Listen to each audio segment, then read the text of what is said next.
The sun shone brightly over the capital, filling it with golden rays in the center of the city. On a high hill stood the residence of the Marquis Margon, a majestic building with exquisite architecture and well-kept gardens. The heroine's pink hair, shimmering in the sun, resembled delicate rose petals, and her light dress made of fine silk flowed over her body like a waterfall. She looked with a smile at the young man who stood in front of her, slightly embarrassed. The heroine sat opposite the young man, saying that she was not going to have a lavish wedding and wanted to live in the north. The young man warned the lady in advance that she would not have much time to relax in luxury because she had to be a responsible housewife. Frowning, the young gentleman suggested that his wife had no intention of becoming a housewife. But the heroine was only thinking about how much she needed to buy to celebrate the event at the highest level. It was as if she had not heard the words that her future husband was going to make a real housewife out of her, because that was not her role at all. It is not for nothing that they say that the lady is the queen of social life, with smooth hair and clear skin, and it is not surprising that the crown prince quickly fell in love with her. A few days ago, a funny incident occurred in the ballroom of the imperial palace, and one of the high-ranking young men decided to listen to the opinion of a socialite lady and shaved his head bald. The crown prince understood that one could not fully believe the rumors, but perhaps some of them were still true. Outwardly, the girl was quite suitable for the role of an ideal socialite, and the prince was extremely captivated by her beauty. After discussing important details, the heroine admitted that she agreed to marry the prince. Considering this a wise decision, the young man stated that people could not refuse anyway because of the contract.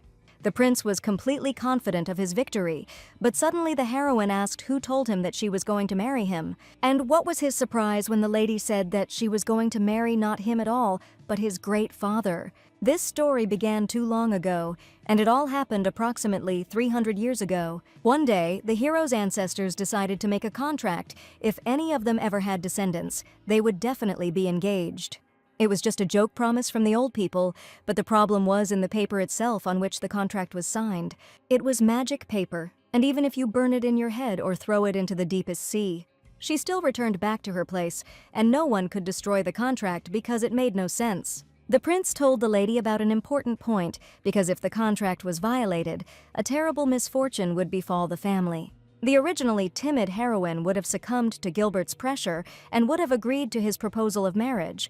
But the modern world's Mrs. Kim was completely different, because she already knew how this story would end, and long ago there had been Gilbert, the eldest son, who had been stopped by the Grand Duke, but the second son, Rayhan, was alive. Rayhan had a kind heart and a talent for great magic, and he became the main character of this novel. The envious Gilbert was overcome with a sense of inferiority, and he always hated the boy because he was sure that all the glory would belong only to him.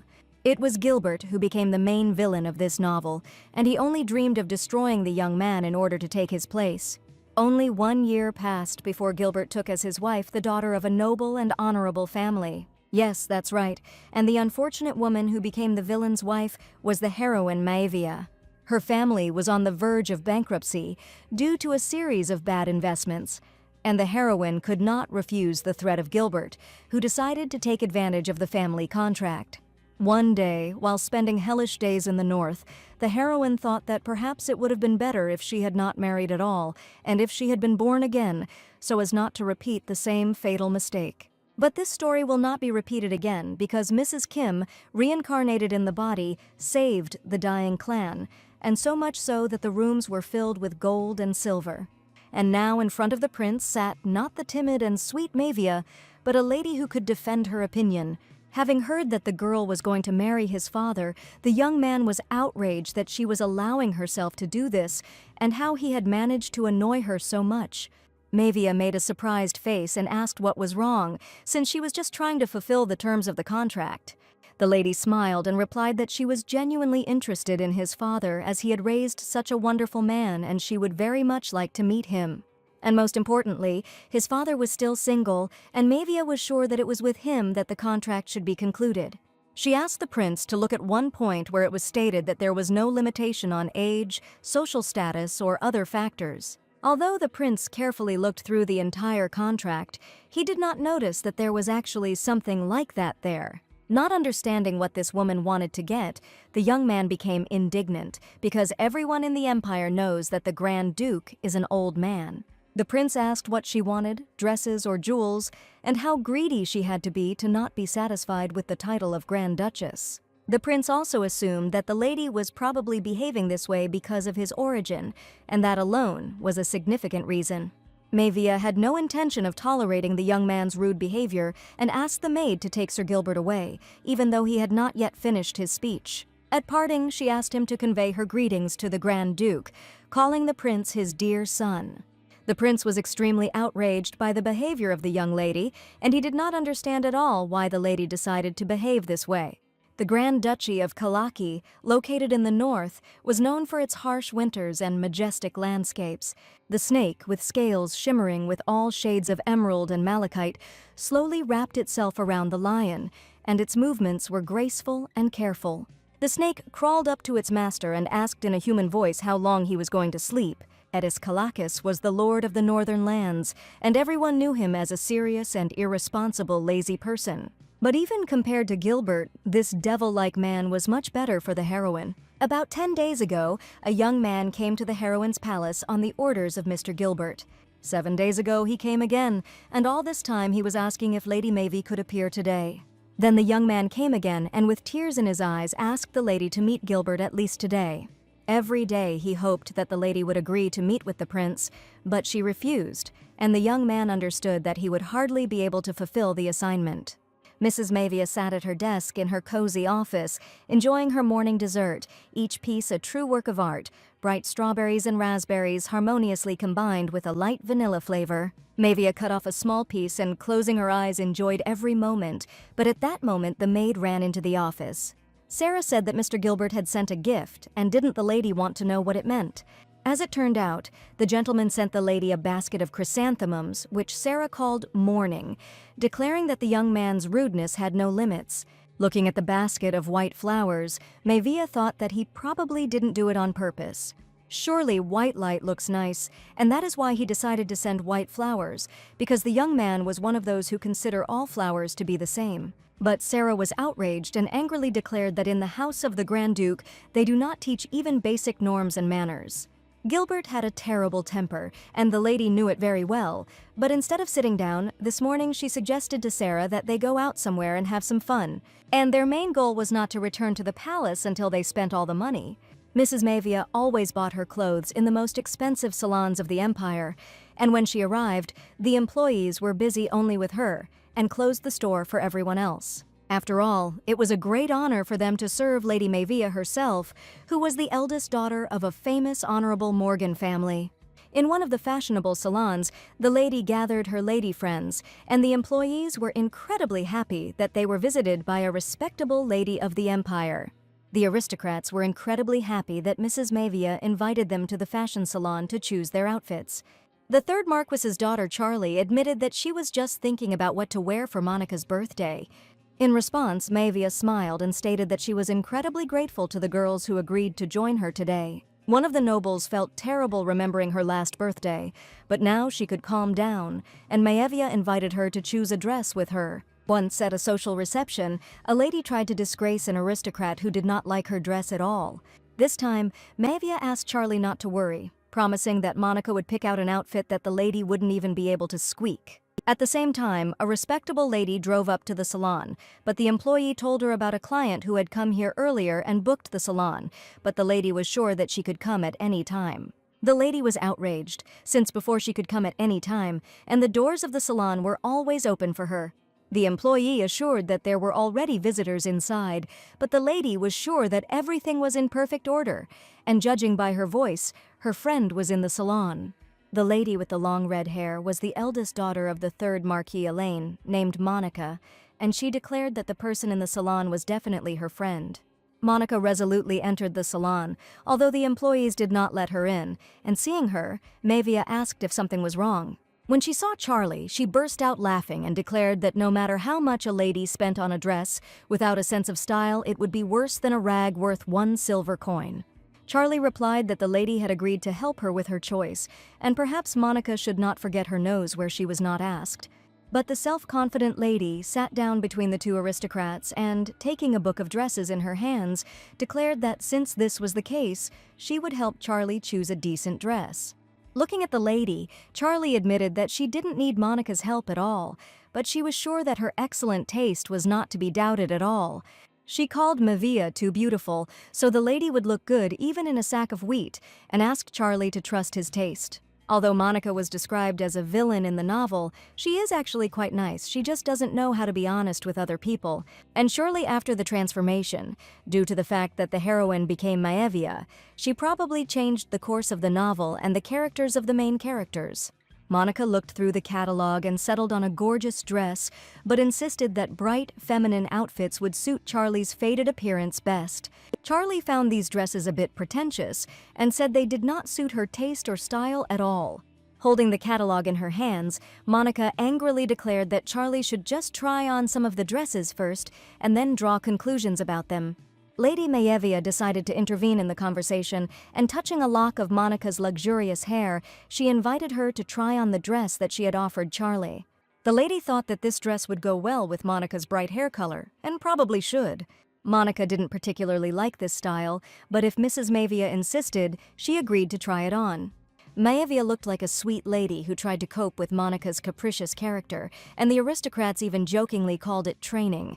Monica deliberately suggested inappropriate outfits to Charlie, while Manhwa was sure that the elegant shades from the catalog would suit the girls.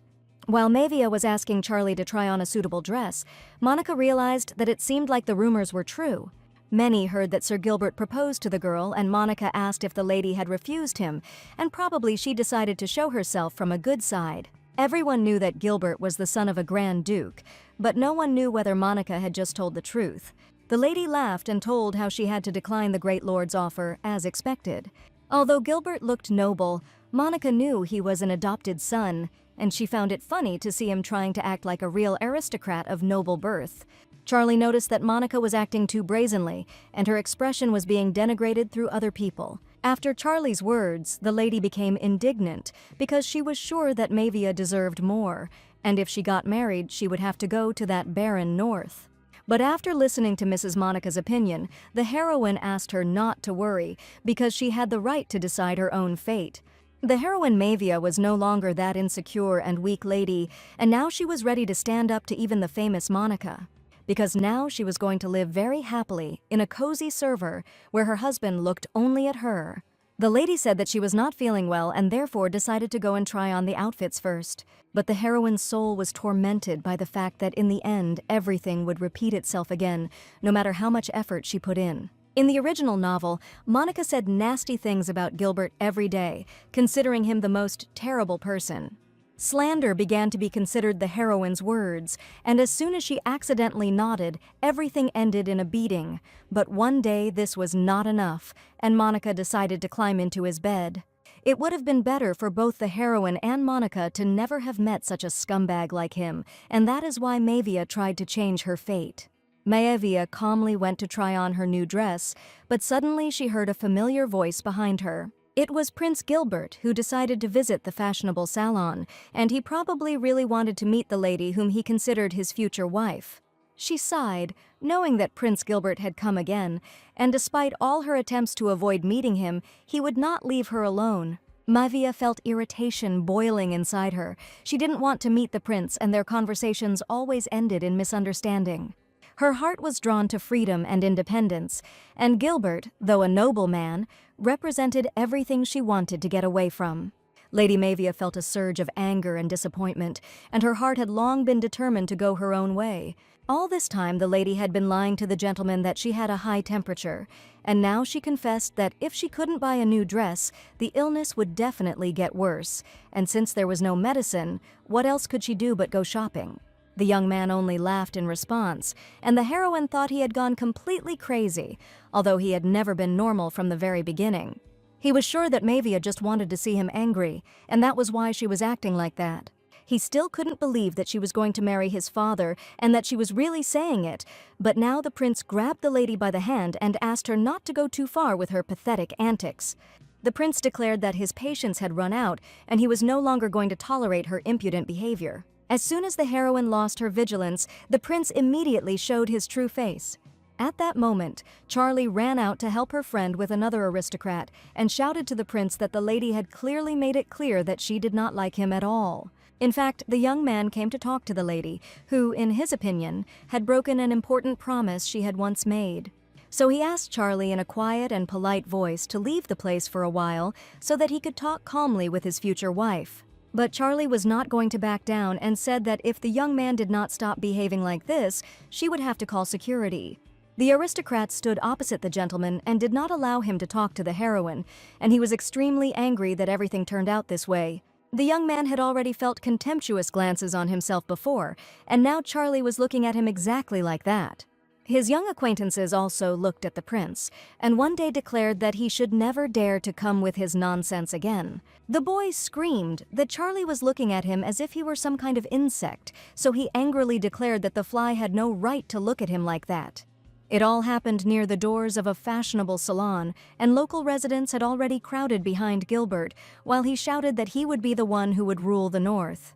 Mavia answered seriously that if the young man did not want to be arrested, he had better leave and never show up again. There were already a lot of people gathered nearby, and the young man realized that the situation was becoming tense and he could be accused of stalking. At the most opportune moment, a carriage drove up, and the maid Sarah appeared from it, informing her mistress of her arrival. Charlie pushed the lady closer to the carriage so that she would go away from the angry gentleman who continued to shower her with close attention. Mavia smiled at the young man and informed him that she was going to leave, and thanked Charlie for the pleasant meeting. The prince did not expect that the lady could just up and leave, and he still hoped for a conversation, but the lady was already sitting in the carriage. He was going to come for her on the day of the imperial ball and informed the lady about this through the window. But Mavia confidently stated that she had not expressed herself sufficiently, since she had long ago informed the gentleman that she was not going to go to the ball, and she happily suggested that their next date be right at the engagement party. Some time after the lady had gone north, it became fashionable to politely decline offers of partnership. They say that sometimes, to show that you don't want to meet anymore, they even started burning the flowers that were given to you, and this became a certain tradition among ladies. In the evening, the lady lay down to rest on a cozy sofa, because she had a very difficult day, and Sarah was sure that the lady should be careful in the near future. She brought a glass of water for her mistress so that she could feel better, because Sarah knew that Mavia was simply tired of Prince Gilbert. The whole evening, the lady pondered how the gentleman managed to find out that she was in a fashionable salon, since her trip had not even been planned in advance. Sarah also could not understand how the master managed to find Mavia, and whether he dared to introduce an observer for her. But the heroine was sure that if it had been one of her people, she would have immediately suspected something was wrong. Sarah was worried that she was not there, and warned the lady to only go out with security next time. But it was not that simple. She told the maid that there might be problems here. Although Gilbert does not look like a worthy knight, he is considered the best of all the comrades there in the entire empire. So a couple of guards could stop him, and the maid didn't even imagine that the situation was so serious. The heroine assured them that everything would be fine, because in the worst case they had something they could use, and the lady even promised that she would do it only once. The next moment the ladies screamed in surprise because a strange sound was heard near the window, and the curtains flew in different directions. Sarah suggested that they might be attacked by a magical creature and asked the lady to call the knights immediately. At that moment, a small black raven flew into the window with a loud crack, flew across the room and landed on the hand of the lady, who looked at the raven with surprise and admiration. The bird seemed unusual, its eyes sparkled with intelligence and cunning, and after carefully examining the bird, the lady realized that a real crow had flown to her. The raven looked at both of them and let out a sharp cry that echoed throughout the room. The heroine was sure that this was not an ordinary bird at all, but it could not be called a magical creature, and she knew very well who had just flown to her. The black bird was the familiar of His Grace the Duke, and Mavia knew it for sure. One of the usual gloomy evenings, the ruler of the North received an unexpected letter, and he was very surprised to read the strange message. He had never thought that Lady Mavia might view their relationship in such a light, and he knew her to be an intelligent and independent woman, but he had never imagined that she might be interested in marriage. That is why the young man sent the little raven to find out what was really going on. He ordered the bird to fly out and find out what Gilbert was up to, and also asked it to find out about another girl. The blackbird flew to Lady Mavia, and thus the ruler of the north was going to follow her. Who would have thought that among the Duke's familiars there was such a cute, magical creature? At this time in the capital, at the estate of Duke Kalakis, everything was not so calm after the recent conversation with the lady. Broken bottles of alcohol were scattered around the prince, and the young man himself sat in the middle of a dark room and could not understand who this girl thought she was to look at him with such a look. The young man was confident that in the future he would occupy a high position and become the most famous and respected ruler of the empire. The prince was set to become the future head of House Kalakis, and he could not believe that Lady Mavia would dare to reject him. At the moment when the young man was experiencing great suffering, a black raven came to follow him, and he understood what goals the master was pursuing. The enraged prince could not find a place for himself, but at that moment his assistant came in and brought what he asked for. He grabbed the tray with his hand and was sure that from that moment on, everything would be over with Maevia. There was a small note on the tray, and the prince was already prepared with a cunning plan to get even with the girl who dared to refuse him.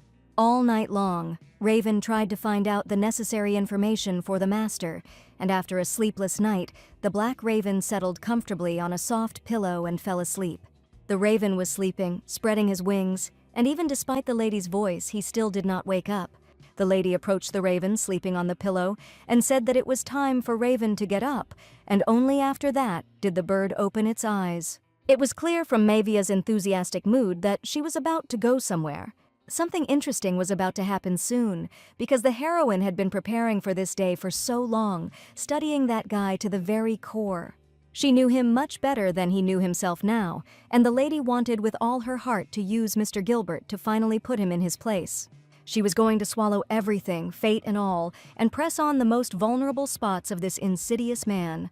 In the afternoon, she equipped her horse, and the maid Sarah was worried that it would be difficult for the lady to cope alone, but Mavia had already thought of everything. She was sure that nothing terrible would happen, and Alice's horse would not be harmed either. Sarah asked to take at least one bodyguard with her, but the heroine flatly refused protection. Because she knew that she couldn't handle this man with just a couple of guards, and if someone else showed up, he would immediately become wary, and she wanted to definitely end this story this time. Raven flew up to the heroine because he was probably also worried about her, but Mine replied that everything would be fine, and Raven could rest easy. She sternly ordered Raven not to follow her under any circumstances, noticing that the bird continued to fly nearby. Lady Maevia saddled her favorite horse, Alice, knowing that her mission was important, and she could not afford to delay. The horse rushed forward, easily overcoming the forest paths. Their gallop sounded like music, the rhythmic beats of their hooves on the ground merging with the whisper of the wind in the treetops. Suddenly, the silence of the forest was broken by the whistle of a forged sword, and she stopped Alice abruptly. Prince Gilbert stood before her, holding a sword in his hands, his face focused and his eyes sparkling with determination. Lady Mavia froze in surprise, not expecting to meet him here deep in the forest. Seeing the girl's surprise, the young man admitted that he just wanted to say hello and asked her not to look so warily in his direction. In response to his speech, the heroine stated that she did not expect an apology at all and asked the gentleman to answer from the road. The prince seemed not to hear the lady's words and only noticed her excellent posture and asked if she had taken riding lessons. The lady was indignant. Did the young man really stop her on the road just for the sake of the nonsense he had just asked? She felt the tension in the air ease a little, but she still remained wary. Gilbert confidently stated that he was going to give the lady another chance to accept his proposal and go to the ball with him, and his father will never allow Gilbert to marry the well-known Mavia. But the thing was that his father had a completely different opinion about his son's wedding. He treated people like animals and used them as tools solely for his own purposes and benefits. Now he did not need a bride from another family who could lay claim to the family's material benefits. And even if he allows the marriage to take place, he will still throw away an innocent lady and will never protect her from the wolves. The heroine considered his father to be much more merciful than the gentleman had just described. Despite the fact that the young prince lagged behind his younger brother and always did what he wanted, he was considered a man who would only ruin the reputation of the family and who would never become a great ruler. Mavia loudly declared that there was not the slightest attraction in Gilbert, and that was why she was not interested in him at all. She didn't want to hide her opinion from the impudent Gilbert any longer, and she would only be glad if he finally left her alone. After these words, the heroine thought that Gilbert would finally understand everything and wished the young man a good ball. Looking after the lady who was leaving on her horse, the young man angrily whispered that she had just missed her last chance. And he really wanted to make the girl regret it for the rest of her days, because he was sure that he was her only destiny. Grabbing his sword, Gilbert became completely angry because the lady had just dared to humiliate him again. He ran after the horse, shouting that he would do this, and Mavia would not be able to go to any lengths. Lady Mavia, confidently dismounting from her horse, landed on the ground with an ease that would have surprised anyone. She somersaulted like a true knight and stood up on her feet, ready for action. Prince Gilbert, who was standing at a distance, raised his eyebrows in surprise. He did not expect to see such a reaction from Lady Mavia. His sword was still in his hands, but he did not intend to attack. But she was already too close. With every step, her confidence only grew. She knew that she had to show him that she would not tolerate his arrogance, and with one blow she knocked the sword out of the prince's hands. The sword flew far to the side, and standing on one leg on the horse, the heroine said that at first she tried to speak politely with the prince. Lady Mavia stood before Prince Gilbert, her eyes flashing with anger, unable to contain her emotions, and declared that she was not afraid of Gilbert, whose face turned pale from the unexpected words. The heroine's story began about 11 years ago, when she was still a very little girl. One day, on a busy street, a man approached her and told her that he would soon die. Then the little heroine thought that the devil was standing in front of her, hiding under the identity of an old man, and it was not without reason that he came to her and offered her a deal. It was a form of evil that was never mentioned in the novel, and the devil claimed that he could give the girl great power that no one could ever defeat. Although the little heroine's entire body was frozen with horror, she instinctively understood that she could die if she refused the devil himself. So the girl grabbed the man by the robe and promised that she was ready to make any grave for him. The devil always carried with him a box with vials containing his blood, and he ordered the girl to drink it whenever she needed strength. The devil's blood also had some side effects, and the heroine would only be able to borrow the devil's power for a short time. The little girl was embarrassed by the sight of real blood, but the devil promised to make strawberry-flavored blood especially for her, and for the devil, this man was kind enough. The heroine became a grown-up girl, and with each year her self-confidence only grew, and everyone considered her a real witch. Gilbert realized that Mavia had made a contract with the devil himself, and he didn't know that his words were not a joke at all. The prince called the girl a vile coward and ordered her to return so that he could report everything to the imperial family. After his words, Mavia laughed even harder, and the young man was about to report that a weak lady had attacked him in the forest, and probably no one would believe him. And even if he were an emperor, he would definitely believe a weak lady, and the heroine decided to take advantage of this. Prince Gilbert gritted his teeth as he watched Lady Mavia's antics, her anger and stubbornness beginning to irritate him. But for some unknown reason, the prince felt a power from her that was similar to his father's, and most likely even more powerful than his. All this time, Raven watched the heroine and transmitted information through a magic ring that could show an image. And Raven wasn't the only one watching her, and right now the ruler of the North was looking at her calm face. Looking at the girl's behavior, the young man thought that she probably predicted his every step. While Mavia was laughing at the angry prince, at that moment Gilbert's friend named Cullen Turner rode up to them. He greeted the lady politely and told her that he was Gilbert's best friend.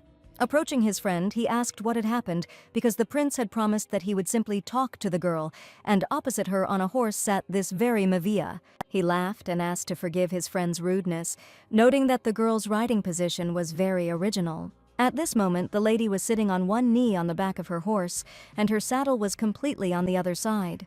The sun slowly enveloped the girl in a pink light, and the lady, sitting astride her horse, ordered her to move forward. All this time, Sarah was eagerly awaiting the return of her mistress, and she began to worry when she saw the lady return, who still managed to get hurt.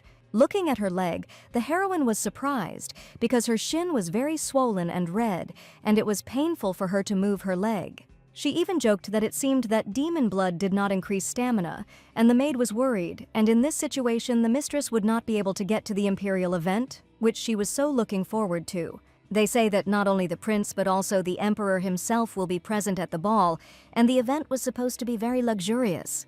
The heroine admitted that she was not sad about this at all, and that she did not have a partner to go to the ball with, and Sarah promised to give the lady a compress every day. Raven's black raven finally returned and cawed loudly to get his mistress's attention. Since Raven should have seen her earlier, she knew that she looked absolutely stunning when she attacked the prince, and if the Grand Duke saw it, he would definitely fall in love with her. Raven sat on the dresser and angrily tapped his beak on the letter, which the lady probably hadn't noticed.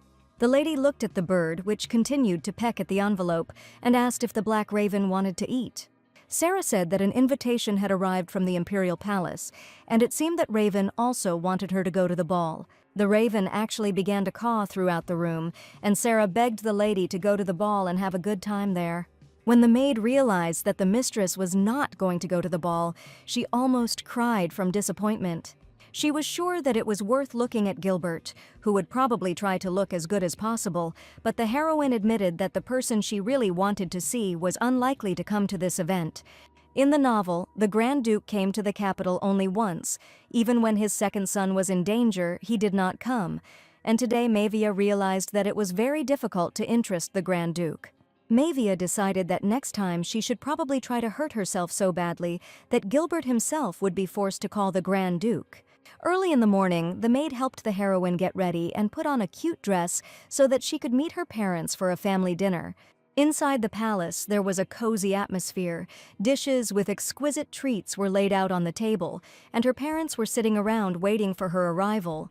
Waiting for the heroine at the table were the Marquis and Marchioness of Morgan, who were Mavia's parents, and judging by their faces, they were not at all pleased that their daughter was late for the family dinner. The lady sat down next to her mother, who asked if everything was okay with her daughter lately.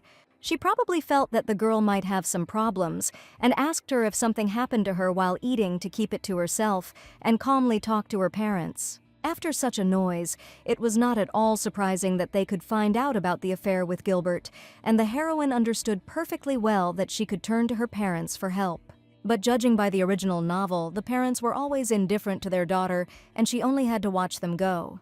When the heroine was still a very little girl on her 6th birthday, her parents paid no attention to their daughter at all. All the holidays they were busy with their own affairs, and even at Christmas they were completely absorbed in work. Knowing all the ins and outs of her family, Mavia could not understand why her parents suddenly became interested in her affairs. The father asked his daughter not to worry too much, promising that the family was able to cope even with what their child had caused. Mother told a story about when Mavia was 7 years old. She once lay down on the floor to stop them from leaving. Remembering this incident, the heroine admitted that it was impossible to forget this story at all, and laughed after her mother's words. After all, half of the family's entire fortune was at stake back then, and that day the parents were going to invest in the damned shipping company. The heroine was a child. At 7 years old, she could not convince her parents with logic, so she made a scandal, which she is even a little ashamed to remember. The parents recalled this incident with a smile because their daughter always stayed with the child for them, despite her age. Since childhood, she turned out to be too old, so they thought that the girl did not need parents. But this was not the case at all, and the parents were at their wits' end because they did not understand how to behave with a 7-year-old girl who constantly demanded their attention. Little Mavia threw tantrums and really wanted to be with her parents more often because at a young age a child needed care more than ever. Holding her daughter's hand, the mother admitted that even now she keeps everything to herself, just like in her distant childhood. The heroine wanted to change the fate of the family, but she never believed that she could change the atmosphere in the family, and now she realized how deeply mistaken she had been all this time. The parents asked if their daughter had found a partner for the ball, and the father jokingly suggested that they go together, holding hands as before. Mavia told her parents that she wasn't planning on going to the ball at all, so she didn't need a partner at all. All this time, Raven the raven was nearby and suddenly began to fly right over the dinner table, and the daughter asked her parents for forgiveness for the nimble prankster. The father asked his daughter if she knew this bird, and she said that it was her favorite pet. The heroine's parents were very vigilant, and she was most afraid that they would realize that this raven was a magical creature. Having caught the nimble raven, the heroine assumed that he was probably just hungry and that's why he flew here, but the mother had already noticed that her daughter's tastes had changed a lot during this time. As Maivia left the dining room, she asked the raven if something had happened or if he simply wanted to convey something. The raven croaked loudly and spat out the seals of the imperial house, which were probably on the letter of invitation. The lady said that he had no partner for the ball and asked if the little black raven wanted to be her companion. Looking into the raven's sad eyes, the heroine joked that they should think about the difference in height. In her imagination, she imagined how she would dance with a little black bird at the ball, but unfortunately, if you don't know how to dance, you can't become a partner. At the same time, the Duke was informed that preparations for the procession in the capital were completely completed.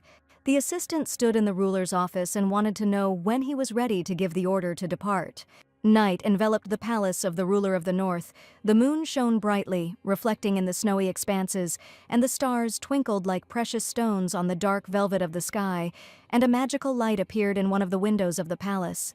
The raven flew to the owner, turning into a man. His face was focused, and his eyes glowed with determination, because the night was a time of strength and magic, when the boundaries between worlds become thinner. The heroine briefly visited her parents because she wanted to tell them something, and thanked her mother and father for inviting her to the ball. This time, Maivia wanted to allow herself to act childishly, and her parents assumed that it was about an old contract. The daughter confidently stated that she would like to fulfill the conditions of that contract, but her father and mother did not at all expect to hear such a decision. Everyone understood perfectly well that, except for Gilbert, there were only children left among the men in that house. But no one knew that there was still one unmarried person left in their family, and the heroine was going to tell her parents the whole truth about her plans. The person in question was Duke Kalakis, and he was known to everyone as a gloomy old man with gray hair. After listening to me and my daughter, my mother admitted that she understood her perfectly, but my father did not understand how a lady could give permission for this wedding. It seems that only now did the mother truly understand her daughter, but all this time she had no idea to whom the lady had given her heart. She asked if her daughter had made arrangements with the Duke, and warned that first they should make up for what they lacked in communication, and suggested arranging a family trip on the day of the ball. Mother suggested going to Elysia, but it was a country on a neighboring continent that the heroine had heard about. The heroine claimed that her mother had misunderstood her and that the Duke looked much younger than his years. But the Marquise, with a smile on her face, asked her daughter to quickly pack her things because she had decided to go on an exciting journey. Lady Maivia was preparing for the upcoming ball. The soft purple dress she had chosen for this special occasion exuded elegance and grace. Then she noticed the fan, which was her favorite accessory. It was made of fine silk with an exquisite pattern of flowers in soft purple and gold tones, just the same color as her dress. Maid Sarah noted that for a lady who didn't want to go to the ball, Maivia was very active. She even suggested that it was probably all because that same Duke was not an old man, but the lady asked Sarah to stop thinking about it. Rumors had already spread throughout the mansion, and Maivia knew that if the Duke did not show up at the ball, and if he turned out to be an old man, she would have to go to another continent. She didn't know whether the young man would appear at the ball. The heroine needed to check again, so she began to look for Raven. But the bird had not been seen since the morning, and Maivia really hoped that the raven had not flown far away. The atmosphere in the Imperial Hall was one of anticipation and excitement before a luxurious ball. Rumors had already spread among the aristocrats that the Duke's adopted son, who had arrived in the capital very handsomely, and that this young gentleman and Lady Maivia had had a love quarrel right in the middle of the street. The lady said that the lady was taken in by the Duke's appearance, and this rumor was the most discussed among the aristocrats. Some people thought that Maivia was just a beautiful girl, while others saw her business acumen, and you also knew about the quarry that she bought for a lot of money, and which was soon closed due to the invasion of monsters. While the aristocrats were not shy about discussing Maivia out loud, a female voice came from behind them, declaring that Maivia was not at all the kind of person they could speak about so casually. Maivia's first step was to head to a long table laden with exquisite appetizers and glasses of wine, the white wine served in crystal glasses that shimmered in the light like precious diamonds. Taking a few steps away from the noisy crowd, Lady Maivia found a secluded corner of the hall where she could enjoy her drink in silence. Maevia was most interested in why the Duke had not yet shown up at the ball, and when Raven spat out the imperial seal from the letter, she realized that this was a hint at the Duke's appearance, but she was probably wrong. She turned around and saw Lady Monica, who was known not only for her beauty, but also for her sharp tongue and skill at weaving intrigues. The heroine didn't even notice that she said "Bro Duke" out loud, and Monica just happened to hear her words, and Maevia realized that the situation was not very pleasant. Maevia knew that Monica would laugh, the Duke would look like a wrinkled old man, and as soon as she imagined it, she immediately began to feel wildly stressed. But Monica came with a completely different question and wanted to know why the lady was not responding to the letter she had recently sent. Not understanding what letter was being discussed, the heroine admitted that she did not remember receiving any messages from Monica. Monica's indignation knew no bounds. She was sure that Maevia simply did not consider the letter worthy of an answer, although she expected a message from her every day. Lady Maevia held back a sigh. She knew Monica always knew how to catch her interlocutor in a weak spot, and feeling a slight irritation from her words, she still tried to remain calm. Maevia breathed a sigh of relief, knowing she had to be careful when dealing with such a woman. She asked the lady for forgiveness, saying that too many disturbing events had happened recently. The heroine decided to play up the situation, and taking the girl by the hand and smiling sweetly, she admitted that she had lost her temper, and Monica was obliged to forgive her in any case. Pushing the girl away, the lady said that it would be better for her not to do anything for which she would later have to apologize. Monica didn't want to give in to the banal compliments about her beauty, but Maevia didn't even say a word about the red-haired lady's attractive appearance. In fact, Monica did not come for empty talk. She wanted to discuss an important matter that concerned the territory that belonged to Maevia. The conversation was about the stone quarry that the heroine bought 10 years ago, which is still teeming with terrible monsters. Since Monica supported the researcher who studied these monsters, she asked if Maevia could sell her these lands. After listening to the question, Maevia admitted that it was probably impossible, but Monica was sure that this land was completely useless for the lady. She only wanted to take care of Maevia's honor, but suddenly the butler's voice was heard, announcing the arrival of Mr. Gilbert. The aristocrats and guests, dressed in their most luxurious attire, were gathered in the hall, discussing the latest news and anticipating the evening's entertainment. And as soon as the prince's arrival was announced, all the guests prepared to see him. All eyes, full of admiration and delight, were directed towards him. Gilbert was the embodiment of elegance. Tall, and his uniform, decorated with gold embroidery, emphasized his stately figure and gave him an aristocratic grandeur. However, in the midst of this sea of delight stood Lady Maevia, who watched what was happening with displeasure. She couldn't understand why everyone was going crazy about Prince Gilbert. His charm seemed superficial to her, and his manner arrogant. The aristocrats, as if enchanted, began to whisper among themselves, discussing his appearance and dreaming of attracting his attention. Maevia didn't even have time to notice how Lady Monica headed towards the prince and, smiling broadly, approached him to express her respect. But what was Maevia's surprise when she realized that Lady Monica and Gilbert knew each other, and they had definitely seen each other before. As the prince approached the ladies and began exchanging pleasantries with Monica, who was renowned for her beauty, Maevia felt a surge of irritation. Maevia tried to quickly approach the prince, and taking Lady Monica by the hand, asked him to continue their conversation about an important matter. Lady Maevia was the only woman in the room who did not succumb to his charm, and this only fueled his interest in her even more. Upon seeing her, the young man immediately paid attention to her and, in front of the aristocrats, greeted the lovely lady and said that he was glad to see her in good health. She decided to stay true to herself and her beliefs, even if it meant standing up to every other aristocrat in the room. Therefore, she was not at all embarrassed to answer the prince as she saw fit, after which the young man called her very witty, because she did not want to communicate with him at all, even despite his high title. The attention of the aristocrats was drawn only to the prince and the lady, who insisted that she had nothing at all to talk about with the young man. She was sure that Gilbert could talk about her power as much as he wanted because no one would believe him anyway. Unexpectedly, the prince declared that he would never defame the honor of a respected lady, and with these words, the prince suddenly dropped to one knee right in front of her. There was a murmur of surprise and admiration in the hall as the prince openly proposed marriage to Lady Maevia. It was hard to refuse a public offer, and the prince understood that even if the lady refused, she would still not be able to marry her father, and she would have no choice. The next second, the young man took out a precious box from his pocket, which contained an engagement ring with a luxurious pink stone. She knew that a refusal could cause a storm of discussion among the aristocrats, but she could not allow herself to give in.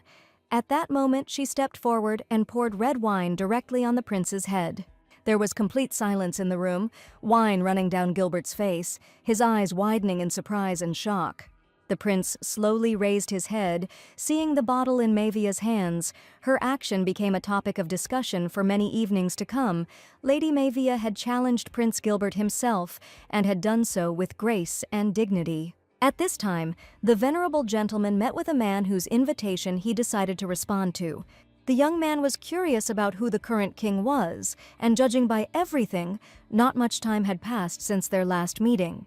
It all started about 15 years ago, when one day a young master became outraged that the North was ignoring the imperial orders. Only the North could control the demonic beasts, so the ruler was sure that the North should not be touched under any circumstances. He turned to the young gentleman and asked his son to listen carefully to his father, whose opinion was of the utmost importance to him. There were many rumors about the ruler of the North, and the king himself knew very well what kind of person he was.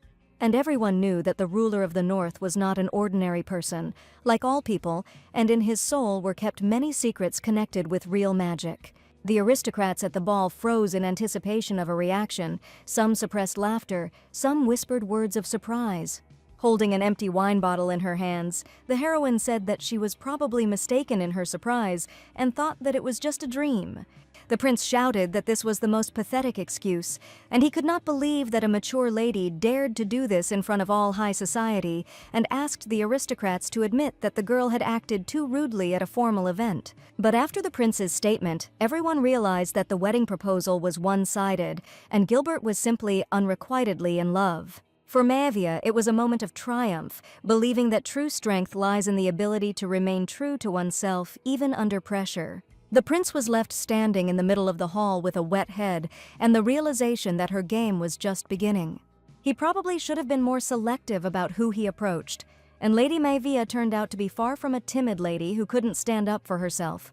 The Lavan Empire had a huge territory, and by taking away the sea trade, the king's power was suddenly shaken. After this, power passed to 3 wealthy families who were chosen as mediators to rule. These were families of titled aristocrats, and the first of them was the Marquisate of Elaine. The next family chosen to rule was the Marquisate of Morgause, which was renowned for its outstanding knights.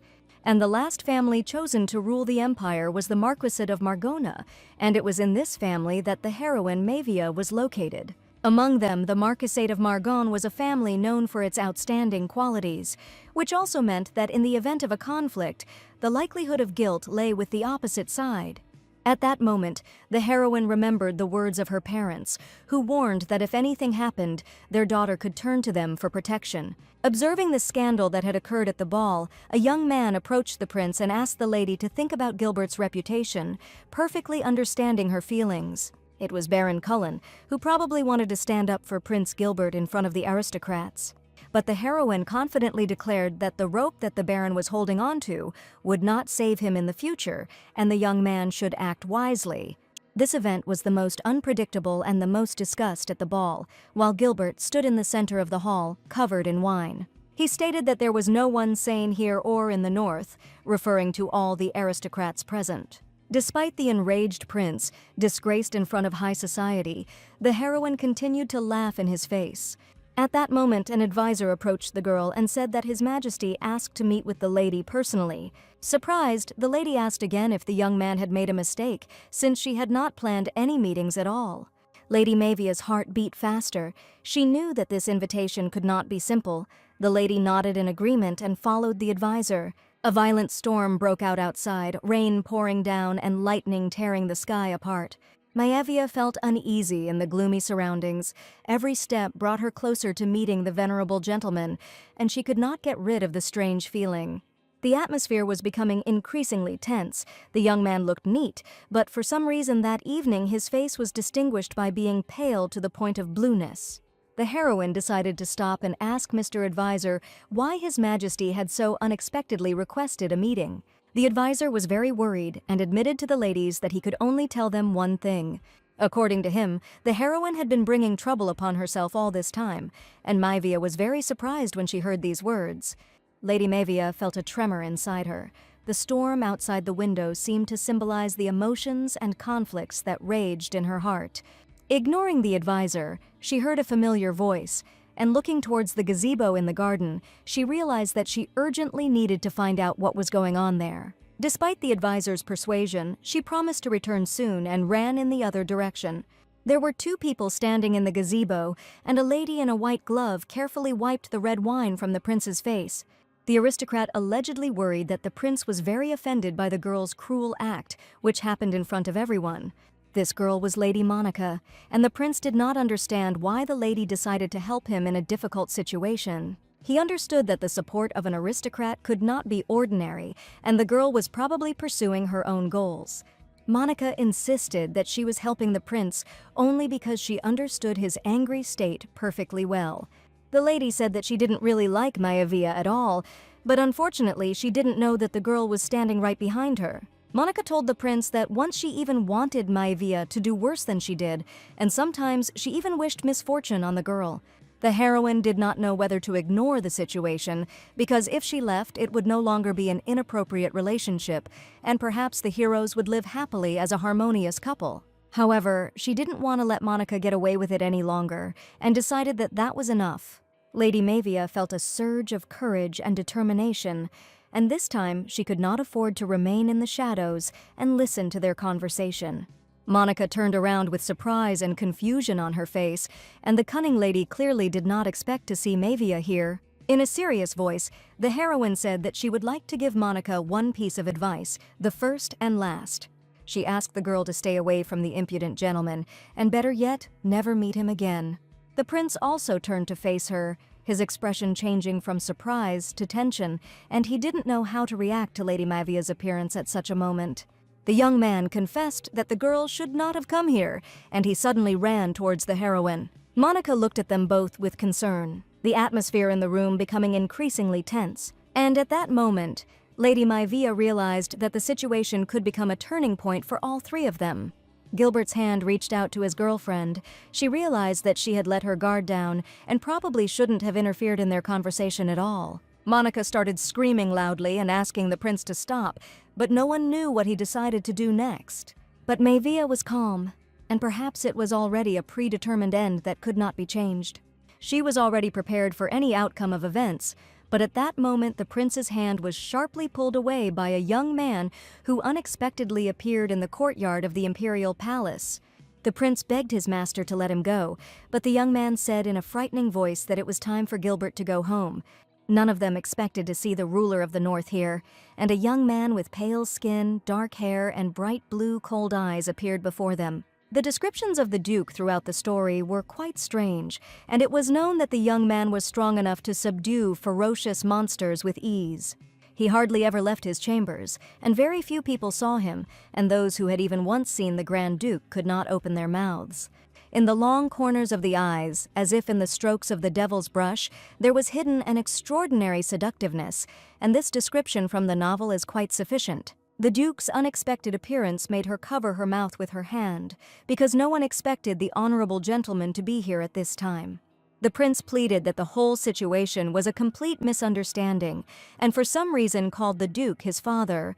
But Gilbert had already been captured by the guards, and he was screaming for the guards to let him go, and his father was allegedly incredibly merciless only to him. Everyone knew about the Duke's reputation for being harsh and merciless towards those who did not live up to his standards of honor and dignity. All this time, the king was watching what was happening from behind the bushes, and turning to Maivia, he asked her for an important favor.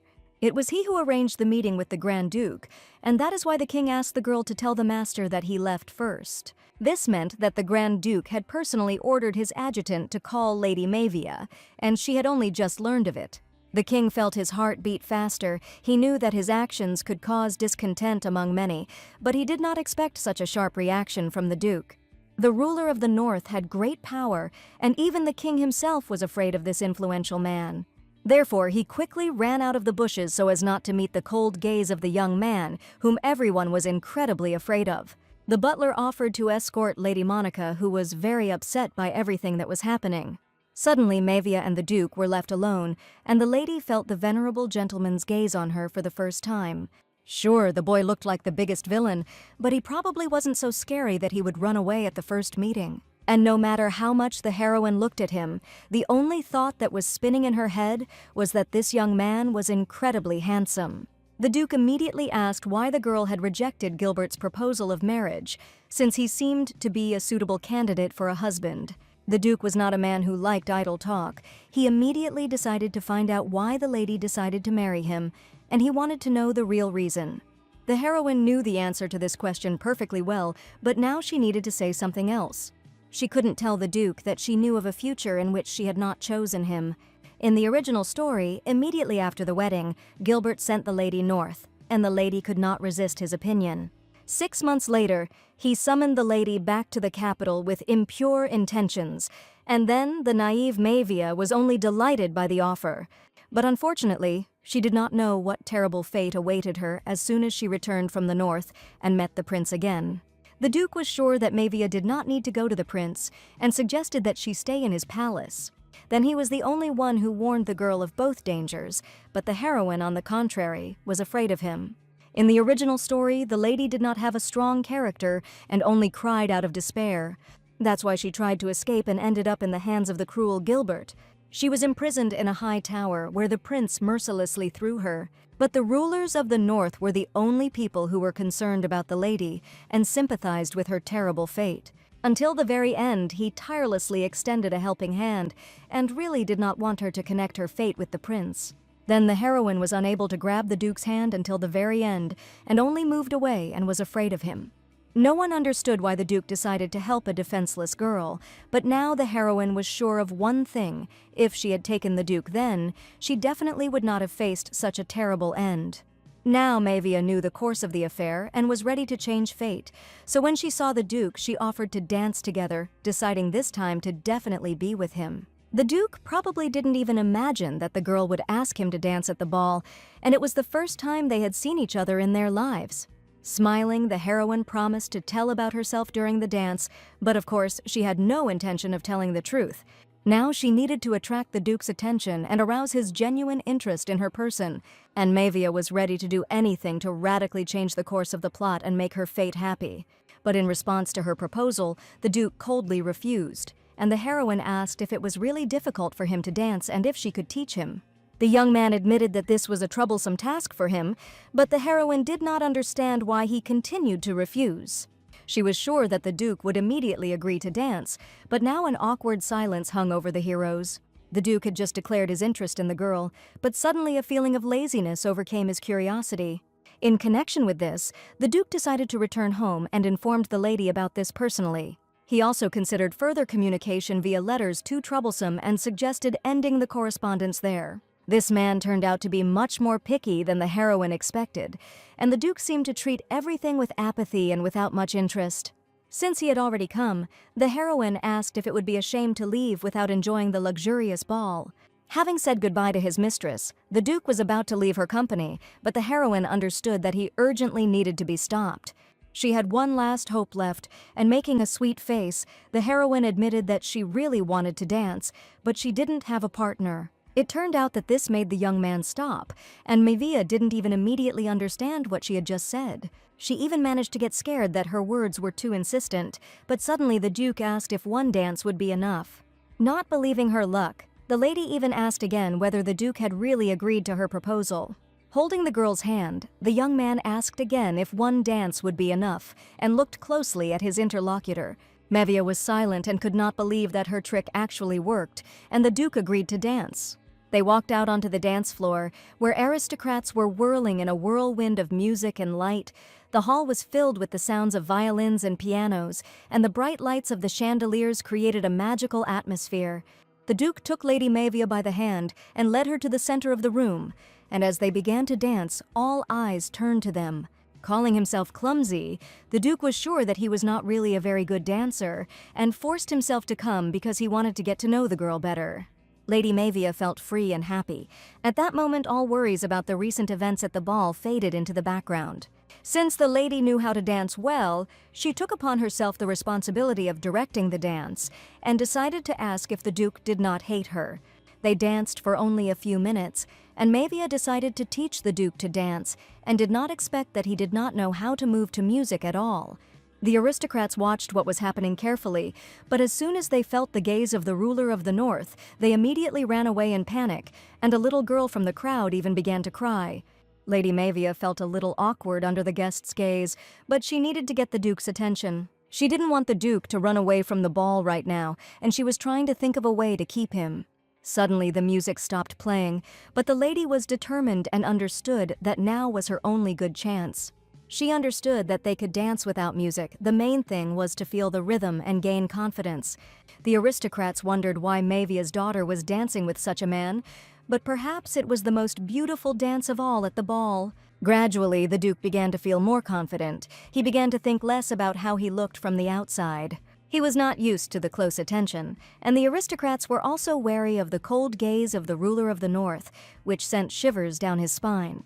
The Duke began to move with her, although at first it seemed more like a struggle with his own body. At that moment, he realized that dance had become more than just a physical movement for him, but an opportunity to be closer to Lady Mavia and share this unusual experience with her. Suddenly, the heroine realized that they were circling in a slow waltz, and the man who had never even entered high society had suddenly learned to dance. In fact, the Duke had never learned to dance, and now he was incredibly glad that his dancing did not look strange. His words sounded as if the young man was born with talent, and smiling, Mavia looked into his eyes. The Duke would never have thought that he would be able to learn to dance right here and now, but now their magnificent dance was being watched by delighted aristocrats. The young man even did much better than the lady had expected, and the dance turned out to be not at all difficult for him. While the young man was dancing, he realized one very important thing, and for him it was quite unusual. The girl was not only not afraid of him, she openly expressed sympathy towards the Duke, when all the people ran away in horror from his mere glance. Perhaps it was one of her tricks, but this dance made the Duke think for the first time. They continued to dance in a slow waltz, and the young man finally decided to ask a question. The Duke felt that the lady was probably up to something and decided to give in to her prank. After the ball, Lady Mavia returned to her chambers, where a hot bath filled with aromatic oils and rose petals awaited her. She closed her eyes, letting her thoughts drift away from the noisy hall, the sounds of music playing in her head, and images of dancing with the Duke of the North appearing before her eyes. The words that the Duke was ready to give in to the girl's prank still whirled through her head. She was not even embarrassed to ask if the young man really wanted to say that he was going to marry her. This meeting made a strong impression on the heroine, and the Duke promised to meet her next time. And to the questions about the wedding, he answered that they should postpone the conversation until later, at their next meeting. Maevia did not expect the Duke to answer exactly like that, since he himself had recently refused to correspond, and now he had suggested postponing the topic altogether. Looking into the girl's eyes, the young man asked her to wait a little until it was a more suitable time. After these words, he left without saying anything else, and the heroine remained standing in place, impressed by what had happened. That night, the girl couldn't sleep, and she couldn't believe that the Duke could just disappear like that. If he doesn't appear again, then judging by the novel, he will only be able to return in 10 years. Taking the soft toy in her hands and wrapping herself in a blanket, the heroine decided to get some sleep first and then think about this issue. The teddy bear lay next to her, and Mavia was going to sleep as long as possible today, having received a lot of emotions from meeting the Duke. She had a strange dream about how the maid was tirelessly wiping the floor, and the mistress asked her to wipe it harder. It was a dream where Mavia was the real villain, and she was yelling that if I didn't like something, there would definitely be fried potatoes for dinner. But for some reason, Prince Gilbert was in the maid's costume, who asked that he not be given potatoes under any circumstances. And this dream was too strange. After such a stupid dream, the heroine felt sick, and her nausea was not at all due to alcohol. The maid even suggested that the lady go out later and brought wet wipes with her. The sun was just beginning to rise outside, and Maevia didn't understand why she should meet someone at such an early hour. As it turned out, Duke Kalakis was waiting for the heroine in the hall, and he arrived very early in the morning for a special meeting. Since the girl could not sleep half the night, in the morning she felt completely exhausted and was not ready to see anyone. Therefore, when she came out to the Duke, she suggested postponing the meeting if this visit was not so urgent. She did not understand why the young man was silent, he left yesterday, and why he returned in the morning, and she only felt very tired. Without even greeting him, the Duke uttered only one word, and that word was his name, Edis. He asked to call him that and to switch to informal familiarity, but the heroine admitted that her language can be harsh, and she usually speaks in a respectful manner. Then the Duke saw no other choice, since the heroine was not going to fulfill his request. He quietly snapped the fingers of his right hand, and the heroine eagerly awaited what might happen next. To her great surprise, a huge blue magic circle appeared above the girl's head, which appeared with a snap of the Duke's fingers. Frightened, the lady thought the Duke was going to get rid of his future wife, thereby revealing the contract. 2 sheets of paper with golden patterns suddenly appeared from the magic circle. Looking at the 2 documents, the heroine did not immediately believe her eyes, because it was he who was in front of her. The young man said that even if she wanted to sleep, she still needed to look at the details of the marriage. It was the marriage certificate from the contract with the ancestor with the imperial seal, and the lady wondered why the young man had such a gentle voice, and judging from the description of the novel, he should be lazy.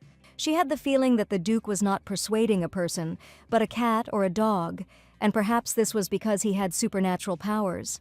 Looking at the certificate, the heroine said that next time the young man should warn her before disappearing. If he did that again, she was going to say some nasty things, but the Duke decided to just happily accommodate his wife's wishes. They sat opposite each other, and right now the fate of each of the heroes was being decided. Thinking ahead to the future, the young man admitted that he was going to divorce her soon, and Mavia should be ready for this. In response, Mavia smiled and said that she would only get a divorce if the young man turned her life into a living hell. There were many sham marriages in the empire that later turned out to be successful, and the Duke warned that he might have difficulty having children, and his body was a little different from that of an ordinary person. Fortunately, the heroine had no romantic illusions about 6 children, or she took into account the words of her future husband. The lady decided to find out about the Duke's age. He said that he once met the First Lord before he became the Grand Duke, and was a man wandering through dangerous places with a stupid but cute face. Therefore, the young man was very ancient, and he also admitted that he had never had children and still does not have any. This conversation was quite sincere, and now the heroine learned that the Duke did not even have a secret affair and had never had mistresses. But the young man asked to ask a question about how he was still alive, because didn't the lady understand that he had met the very First Lord? Mavia understood everything perfectly well, but now she was more interested in her personal life, and she wanted to ask about the secret of an incredibly long life later. If the young man ever wants to share the secret of his immortality, he can tell her about it. Now the lady was going to live in foreign lands, having with her only one maid whom she could trust. She could also encounter people who would hate her, but for some reason this thought did not frighten the lady at all. The Duke decided to find out about the conditions that the ladies were so desperately worried about, and depending on what it was, he was ready to agree to her proposal. Mavia had long since prepared an answer to this question, and stated that one bruise could cost the Duke 1,000,000 coins.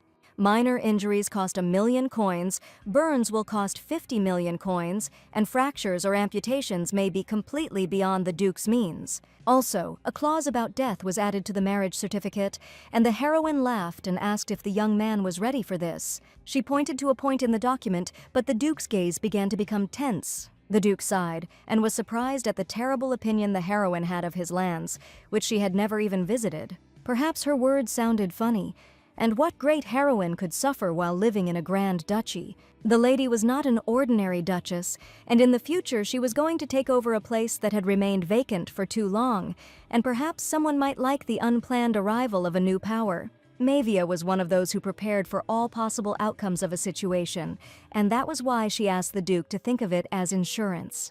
But the Duke did not know that the real reason was a little different, and at least Mavia's words were only an excuse. Gilbert Kalakis was also heading north, and the heroine knew that when she arrived. Then she will arrive at the very time when Gilbert will be surrounded by a pack of his faithful dogs. Even if she was going to play by the rules, it didn't guarantee victory. The Duke suggested that if the girl was scared, she could take someone with her, and he was willing to allow every last soldier from the family's personal army to be taken. At first the girl seemed very brave to the Duke, but now she looked more like a frightened little rabbit. Placing the certificate on the table, the lady stated that the Duke could sign it first if he agreed to all the terms of the marriage. She deliberately got up from her chair and moved the document closer to the Duke, and at that moment she found herself very close to him. She noticed a rare shade of purple in the young man's eyes, and his eyes were like summer blooming cornflowers. The Duke's gaze reflected a sparkle like that of a shining violet star in the depths of a dark blue ocean. After these words, the heroine noticed that the young man became embarrassed and found his expression quite cute. Finally, the young man asked if the girl was definitely not afraid, and at that moment he was speaking specifically about himself, and not about the land or the wedding. The beautiful people did not frighten the heroine at all, and the young man asked if she really did not want to add any new conditions. He agreed with all its points and signed the marriage contract, and now it was Mavia's turn to pick up the pen and ink.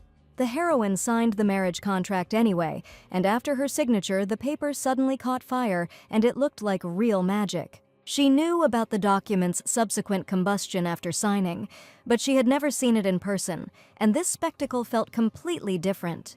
The heroine even joked that she was very interested in what the creators of the contract were like, but suddenly the Duke offered to show their graves, and the girl had to refuse the tempting offer. Eventually, the promises between the families were finally fulfilled, and Mavia was now the Grand Duchess of Kalakis. As Edis said, Mavia became a lady who now had a high status and title, but for some reason it seemed to her that she had not received the title of Grand Duchess, but rather that she had become part of the army of an attractive demon king. Mavia was thinking about the demon kingdom and immediately decided to find out when they were going to go to the estate. Before leaving, the lady had to say goodbye to her parents, and the Duke was ready to go at any time his wife wanted. The Duke was sure that there were definitely other people who would want to say goodbye to the lady, besides her parents. At this moment, Sarah came in and apologized, but a letter had arrived from Lady Elaine, and she thought she must inform her mistress of it at once. Perhaps it was because of that incident on the day of the ball, since Monica was more interested in Gilbert than the Grand Duke. She must be wondering now why Mevia hates Gilbert and calls him the most terrible person in the world. As expected, Monica was asking for forgiveness and wanted to deliver a birthday invitation, and Mavia did not consider the letter too urgent. But Sarah insisted that the lady might need to hurry, and the messenger warned her about this. Because Lady Monica had set out on a journey following the letter sent, and was now on her way to visit Mavia to talk about everything in person. If she was going to come anyway, Mavia couldn't understand why she had even asked about a convenient time to meet. The Duke said he knew a place where the heroine could hide, but she had no intention of going to the Grand Duke's estate. Mavia probably didn't want to run into the master's eldest son, and he promised to take care of it if that was the only reason. Mavia jokingly stated that if the Duke was going to take care of this, then this place would definitely not remain on Earth. For the first time in the conversation, the Duke of the North smiled and stated that the place did not matter at all. And the heroine can always ask him about this if she needs something so that no one can find her. Slowly getting up from the sofa, Mavia suggested continuing the conversation in the living room, since it looked like another guest would be arriving soon. The young man smiled and said, looking at the girl's cute nightgown, he was very interested in what her everyday clothes looked like. Mavia didn't immediately realize what was wrong with her clothes, but as soon as she looked in the mirror, she wished it was all just a bad dream. Until now, she had been wearing a nightgown all this time, so she immediately asked Sarah to help her get ready as quickly as possible. She was so noble, it seemed she could change the currents of air. If she became a great duchess, all the glaciers of the world would melt before the goddess of spring. After the ball, the prince's life changed incredibly, and everyone still laughed at the situation that had happened.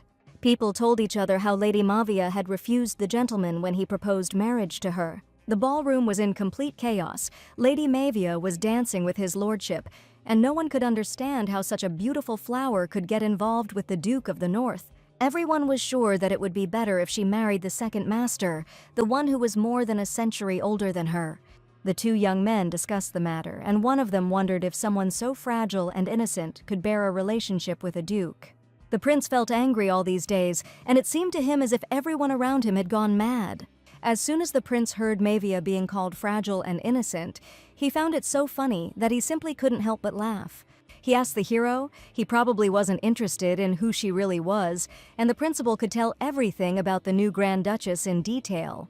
But the young men seemed not to hear his words, and the prince was indignant. Were these people really ignoring him now? In any case, it was time for them to leave, because no one knew when his lordship would decide to return. They were going to hide Gilbert from the sight of his lordship and Mavia, and disguise him well. Before leaving, the prince said that he wanted to say goodbye to his friends, and this was a very important condition. The young man even laughed. Could the prince really have friends? And could someone seriously be friends with such a fool? Gilbert screamed, "How dare he talk to his master like that? And probably this young man is just blind and does not understand anything." But in response to this, the young man asked them to watch their language, because the master for them was not the prince at all, but the great Duke of the North. Gilbert needed to stop making a fuss, but the boy loudly declared that they probably hadn't come to their senses and that the disobedient dogs needed to be trained. And even if the young men were elite knights, Gilbert was sure that nothing terrible would happen if their blood was spilled right now. But if Gilbert's father found out about this, it would not be easy. The young man could not allow himself to be treated like this, and took out his sword to pay off his offenders. As soon as he took hold of the hilt of the sword, everyone around felt a terrible stench, and the knights laughed. Was it really this friend with whom the prince wanted to say goodbye? Gilbert felt disgusted, laughed at and looked down upon by the knights after his sword somehow ended up in the stinking mud. The knights laughed that something had to be done about this terrible smell and called the prince's character also stupid. The young man guessed that the person Gilbert wanted to meet was Baron Cullen Turner, who was his best friend. One of the knights offered to deliver a message so that the prince would finally calm down, and given the situation, everyone doubted that the Baron would visit his friend. Gilbert angrily stated that the knight probably should have started with this, and there was no need to drag it out for so long. The knights left the room and locked the doors with an iron padlock so that the prince could not escape and free himself. The second knight asked if he was sure that it was necessary to go to the Baron, since the prince could create big problems for them again. The great Duke of the North was currently in the capital. Even if Gilbert dared to do something, he would soon pay with his life for his stupidity. The Baron was allowed to speak with the prince, and now he learned that the young man was going to return to the estate. He promised to remain silent because after the incident, His Grace the Grand Duke personally arrived in the capital. Now Gilbert needed his only friend to do something for him, and it was for this reason that he called the Baron to meet him. The young man said that if this was related to Lady Mavia, then the prince should forget about it, because he would value his life and did not want to get involved with the Duke. He'll probably feel a little better if he can get rid of that dark-haired maid who's always hanging around Mavia.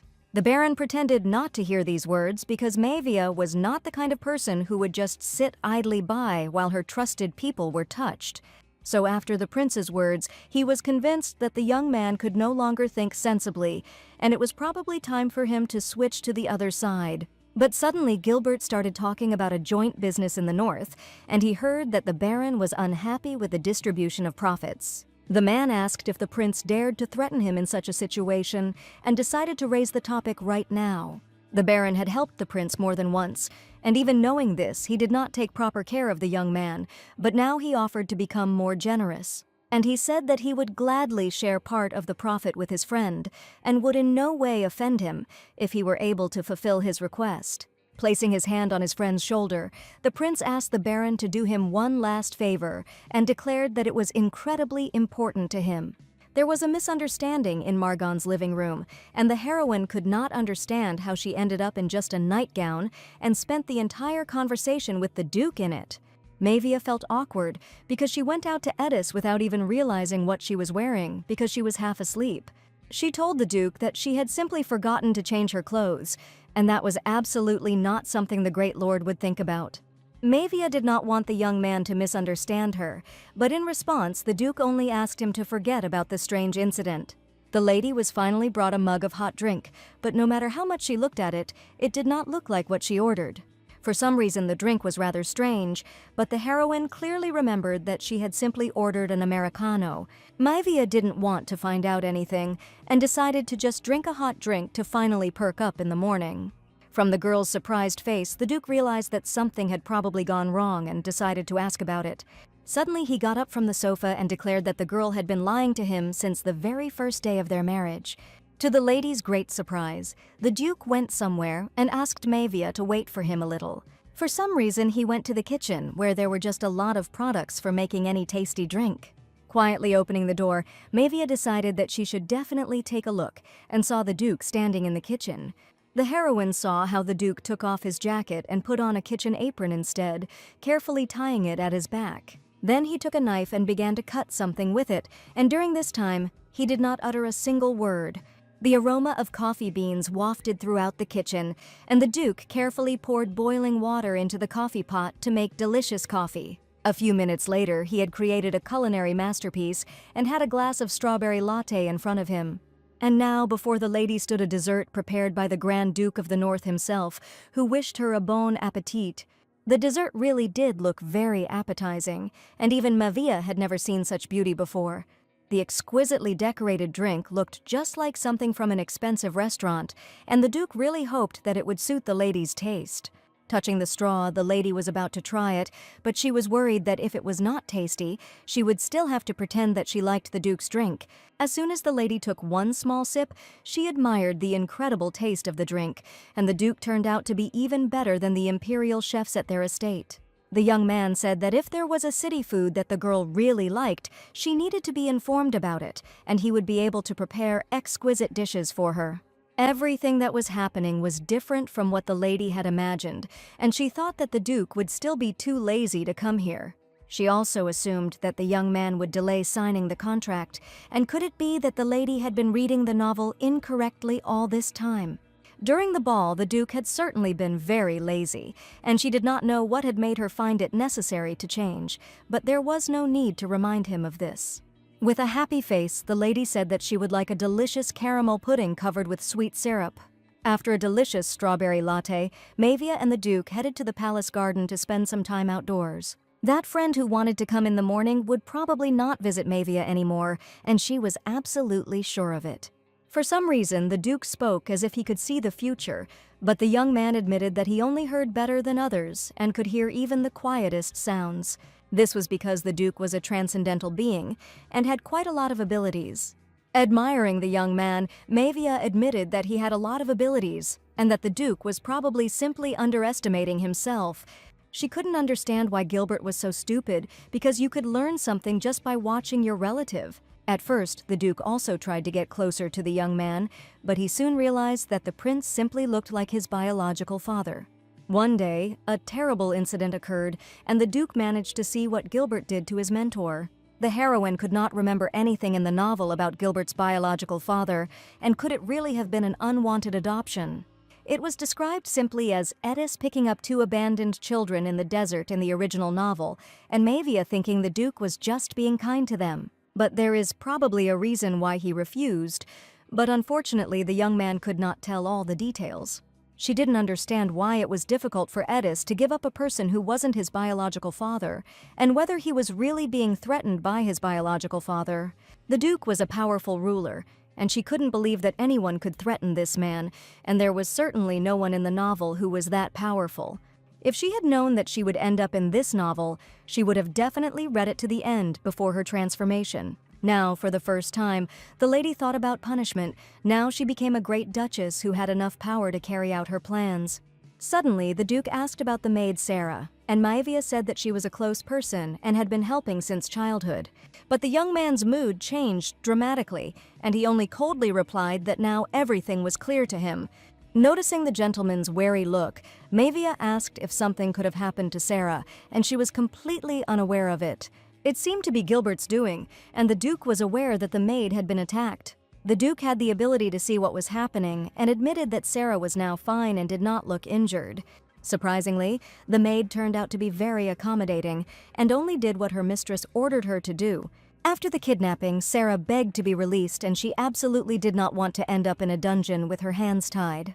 But the people who were tasked with kidnapping the maid made a big mistake and brought her to the completely wrong person. The maid promised to tell everything the kidnappers wanted to know about her mistress, if only they would let her go, and the kidnapper was surprised that she was really ready to betray her mistress.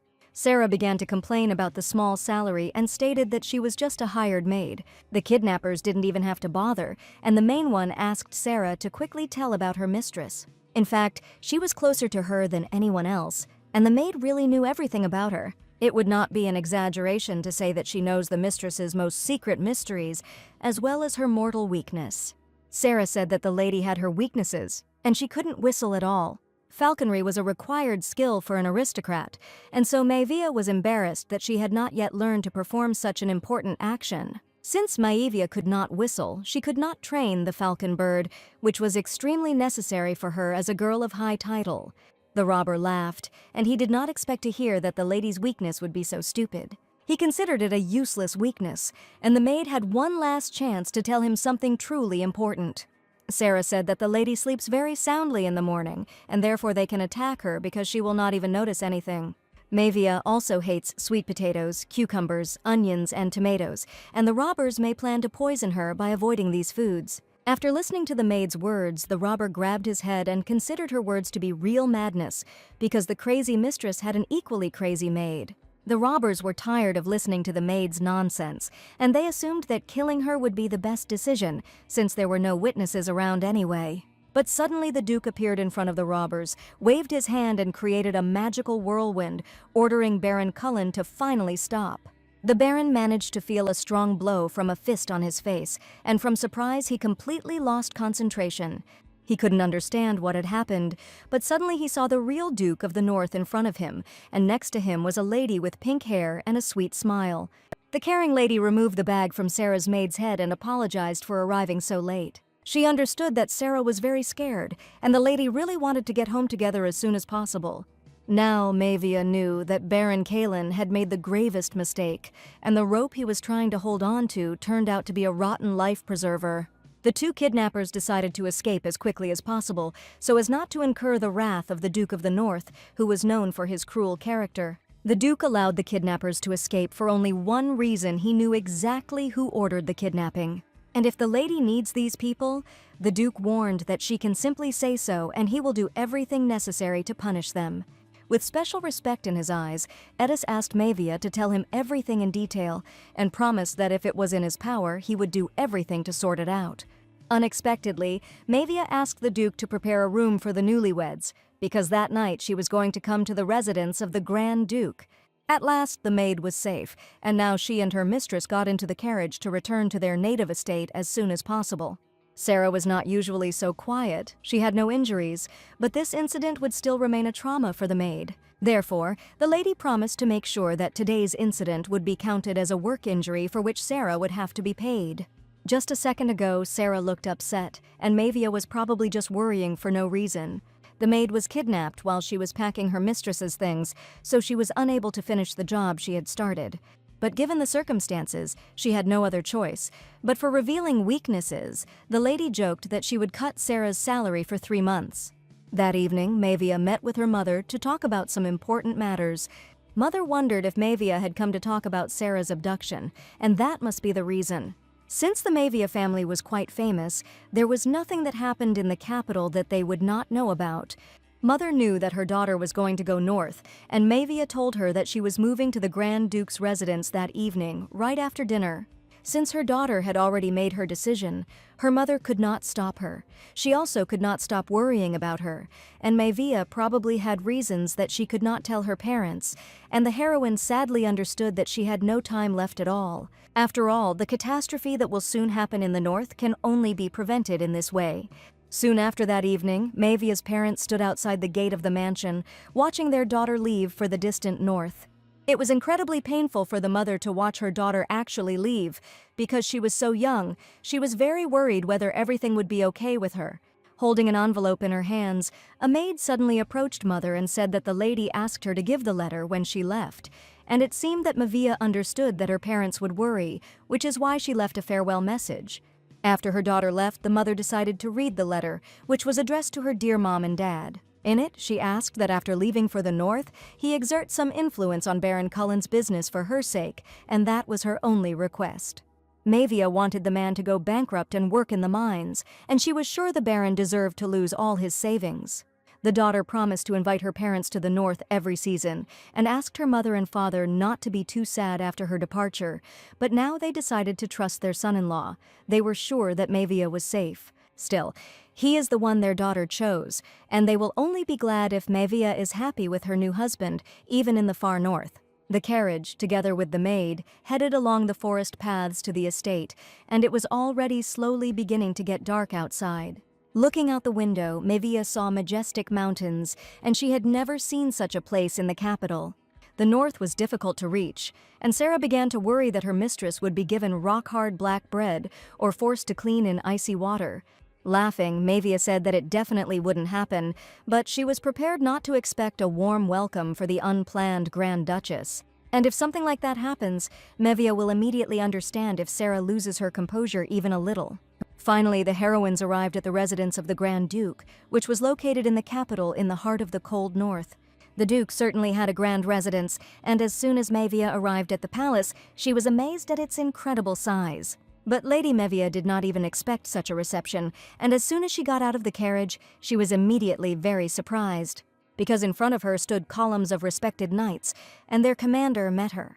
They loudly expressed their respect to Her Grace the Grand Duchess, and this was the first time that this had happened to Mevia. And the temporary manager of the residence named Vega appeared before the lady, and he expressed his respect to the arriving ladies. Mevia smiled, for it pleased her to see so many people respecting her, for she now held a high title. Suddenly, a knight emerged from the crowd, probably wanting to look at the Grand Duchess. He stated that he had become a knight this year, and since the steward was often busy, he promised that he would be able to accompany the great lady.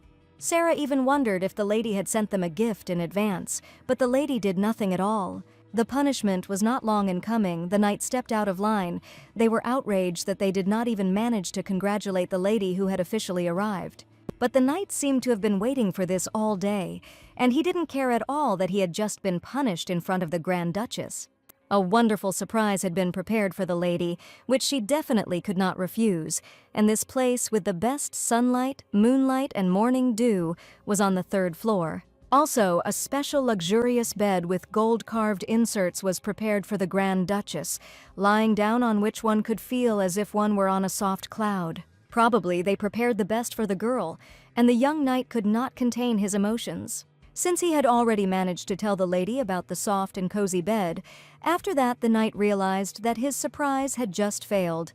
The Duke of the North, Edis, was immersed in a hot bath filled with aromatic oils, but thoughts about the upcoming event did not leave him, because Lady Mevia, his future wife, appeared in his palace. He ordered the knights to prepare the perfect meeting and only thought about whether the young lady, who was probably already fast asleep in her nightgown, liked everything.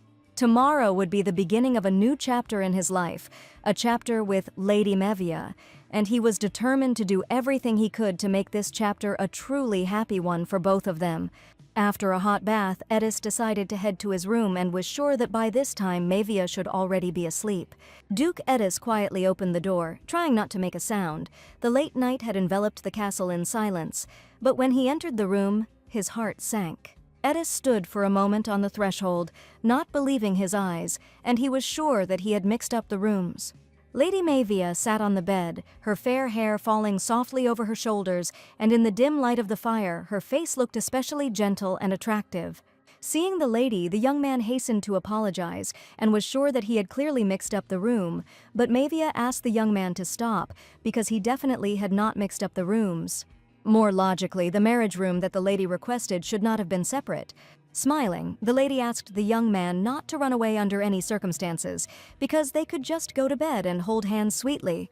It was the first night the heroes spent together, and lying on opposite sides of the bed, Mevia thought that holding hands wasn't too difficult, but the Duke remained cold to her remarks. They were already bound by a marriage contract, and Mevia wanted them to become a little closer to each other, admitting that the Duke could ask anything that interested him. He could ask anything he wanted, and Mevia was happy to answer any question he might have. She confirmed that she was ready to tell the whole truth that interested the Duke on their first night spent together. The Duke asked how the girl had managed to defeat Gilbert that time, since such a level of skill would have been too difficult for an ordinary person.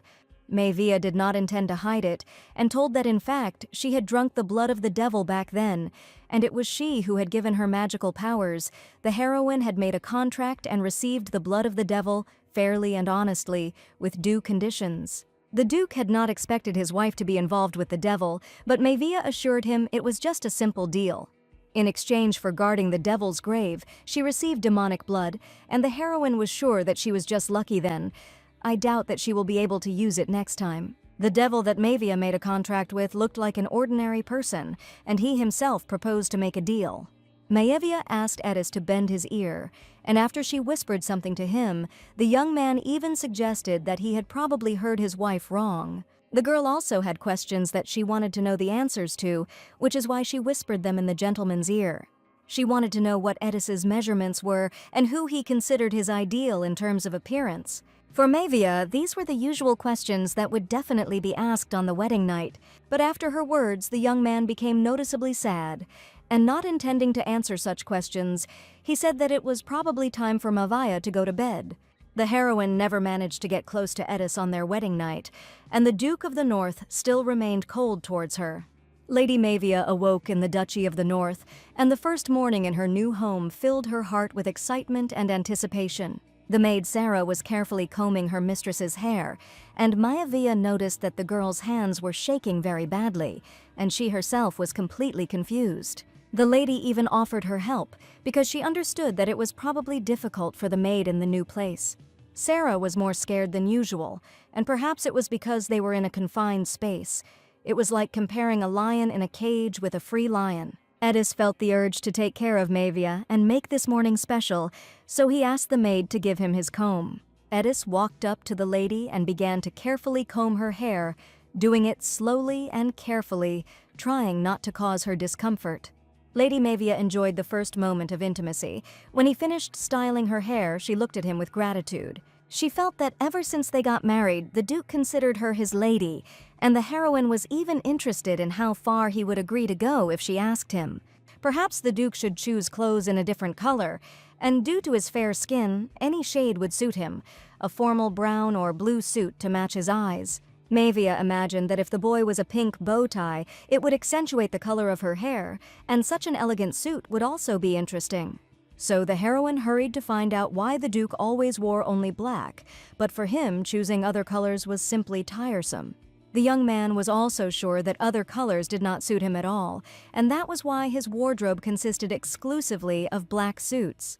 The young knight, who wanted to attract the attention of the new Duchess, stood in the kitchen from early morning and prepared something special. He wanted to surprise the girl by preparing a dish that the Grand Duchess would definitely like. The young man was carried away by his occupation, but suddenly behind him he heard a female voice calling him by name.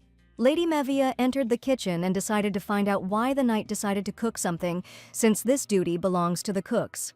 The young knight did not expect at all that the Grand Duchess might be in the kitchen right now, and he was very surprised by her behavior. Most of the servants in the Grand Duke's residence could not stand to see the young master, so he simply kicked some out, and sometimes knights replaced other servants. It turned out that the temporary butler to whom the Duchess bowed yesterday was a former commander of the knights. Since this was the case, Mavia realized that she could now calmly entrust the knight with tasks, and unexpectedly she asked to fry the meat so that the smell would soak into her clothes, and this request was too strange for the Grand Duchess. A sunny morning enveloped the residence of the Duke of the North in soft golden light, filling the spacious halls and picturesque gardens with the warmth and joy of a new day. Sir Vega saw the Duchess walking down the corridor and reported that the young gentleman was now in a separate pavilion, away from the main building. It was a luxurious place, no worse than the Duchess's new bedroom, and everyone was sure that if they locked the young man up here, he would repent, but Mavia was sure that with such an approach, it would be impossible to deal with him. She went into the room to greet Gilbert, and the young man did not expect to see here the lady who had poured wine on him in front of everyone at the ball. Gilbert instantly became furious as soon as he saw Mavia and asked what she was doing in his room. Mavia smiled and replied that from now on she was his real mother, and probably the young man should not cross all boundaries. She warned that they were going north on the weekend, and from that moment on, as a foster mother, she decided to take care of Gilbert, and this was a new game for Mavia, who would come and had already thought out every step. The lady placed a tray with a special dish on the table, but the young man angrily threw the tray away, from which porcelain plates flew onto the floor. Hearing the noise, Commander Vega immediately burst into the room to check if everything was okay with the lady. There was freshly prepared food lying on the floor, which the young knight had diligently prepared for the lady, but she ended up taking this dish to Gilbert. As soon as the young man entered the room, he immediately realized that the young master was to blame for everything. He started shouting at Gilbert that he had gone too far because the Duchess was carrying a heavy tray to treat him to breakfast, and he certainly shouldn't have done that. The Duchess reported that she suddenly felt dizzy and that the tray must have been too heavy. She looked at Gilbert's twisted face, who knew she was about to give him a worse surprise. Maevia had been thinking for a long time about how to punish the wicked Gilbert, and Sarah asked the lady if she really wanted to do it. The maid was noticeably nervous and was talking about the matter with young Mr. Gilbert, with whom the Duchess probably wanted to get even. Sarah knew her mistress very well and was sure that she was definitely going to do something now. Maevia was of the opinion that there are people in this world who understand everything in a good way.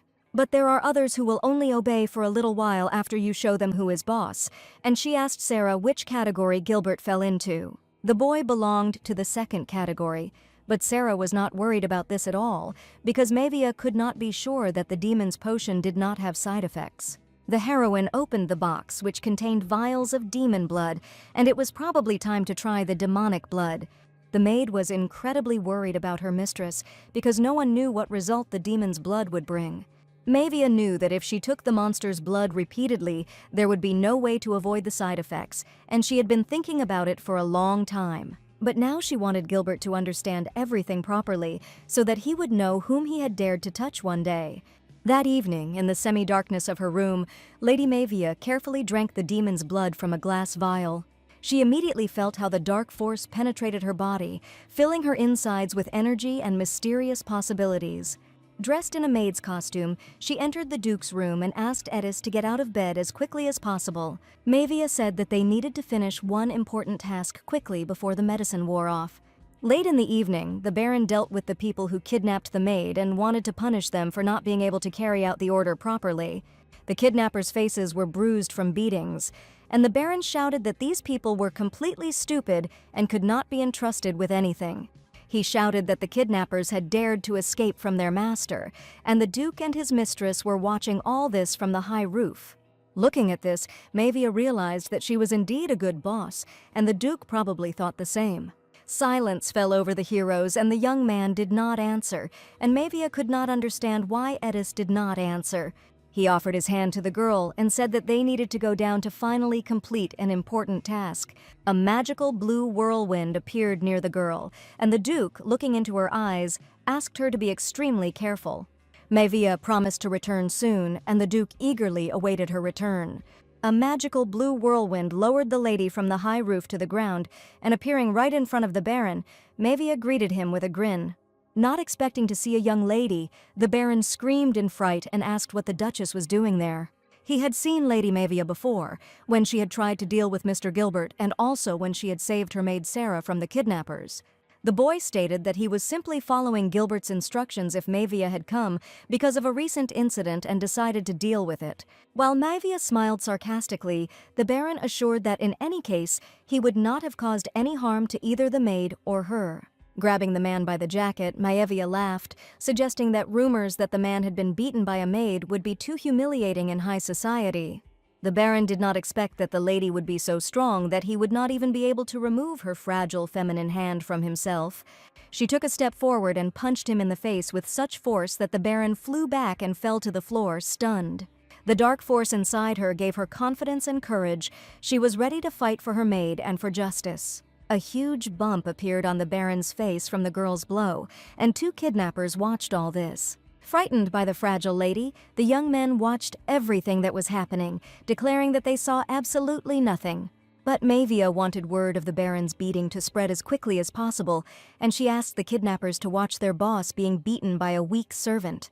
It is not without reason that the heroine is dressed as a maid, and the rumor that the Baron was beaten by an ordinary maid could be very unpleasant for him in high society. At the most opportune moment, the Duke appeared from the magical whirlwind, who wanted to know whether the lady had dealt with her offenders. It all ended much faster than she thought, but the Baron was punished for his terrible crimes. And Edis said that it was time for the Duchess to go, because they had something interesting left that she would definitely like.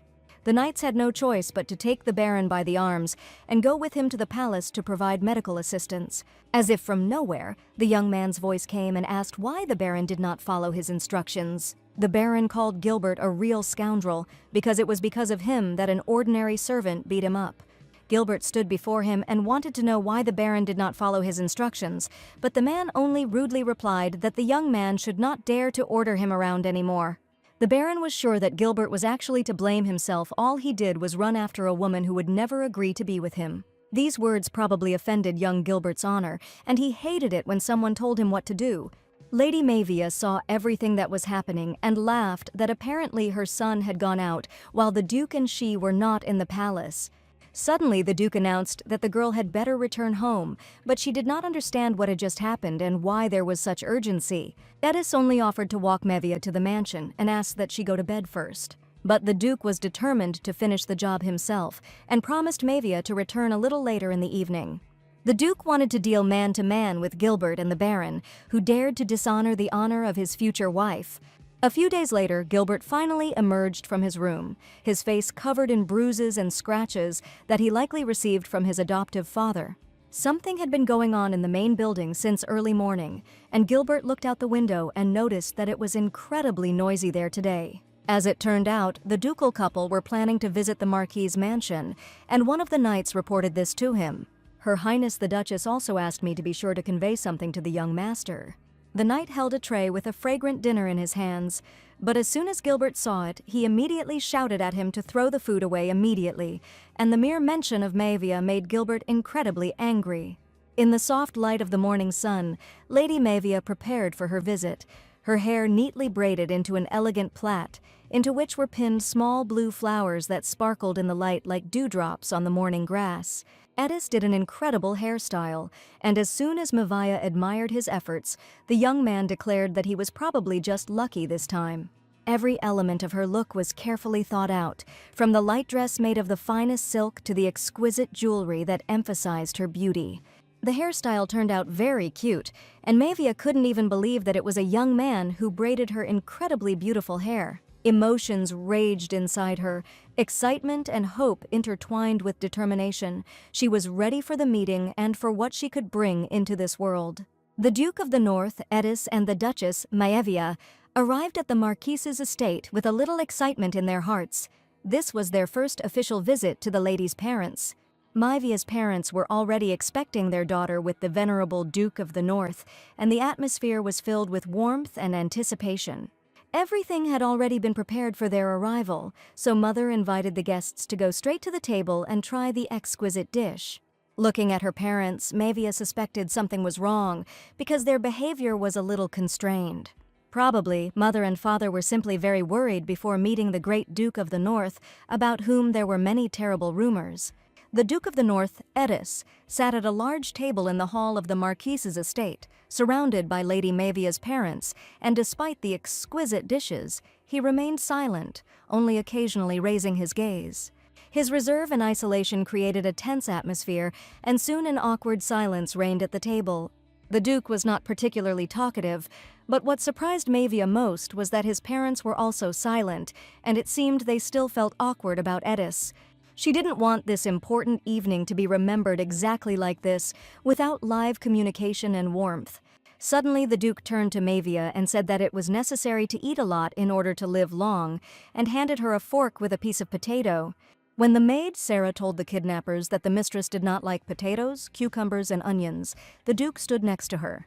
And he knew perfectly well that Manhwa did not like these products, and now he specifically wanted to put a piece of cucumber on her plate. Manhwa smiled and said that if she had to try to put those foods on her plate, she would immediately file for divorce. The father asked the Duke if they were really planning to leave for the far north this weekend. Thanks to Edis speaking first, the parents finally brought up the topic that interested them. Mother reported that Monica was still looking for a meeting with Manhwa, and it would probably be worth meeting with her before leaving. Manhwa was sure that since her mother herself raised this topic, it meant that Monica had really been looking for her and had come more than once. She asked her daughter to be friendly with this lady because it seemed she loved her very much, but Manhwa never felt support and warmth from this person. Last time she complained to Gilbert behind her back, then Gilbert made a big scandal and they didn't even have time to talk. The heroine thought that perhaps history could still go differently, which is why she decided to meet Lady Monica one last time. After an exquisite dinner filled with pleasant conversations, Lady Mavia's parents came out to escort their guests to the exit of the estate. The Marquis took a step towards the Duke and said that his daughter was the light of their lives, and he only wanted the Duke to take care of the girl and treat her with care. The Marquis admitted that they had been worried before when they heard rumors about the ruler of the North, but now he had seen with his own eyes that rumors did not convey what kind of person he really was. Mavia's father really hoped that the Duke would always protect his daughter and take care of her, as he does now. As they went their separate ways, Duke Eddis felt determined to fulfill his promise. The Duke said that he had even met the first head of the family, which meant that he had lived at least 500 years, but only now did Maivia wonder why the young man was still not married. So the heroine asked if the Duke really had the same character, attentive and kind, as he had been from the very beginning. But Eddis was sure that Lady Mavia was simply the only one who thought so highly of him. Probably the others did not know the Duke well, and hardly anyone knew what his character really was.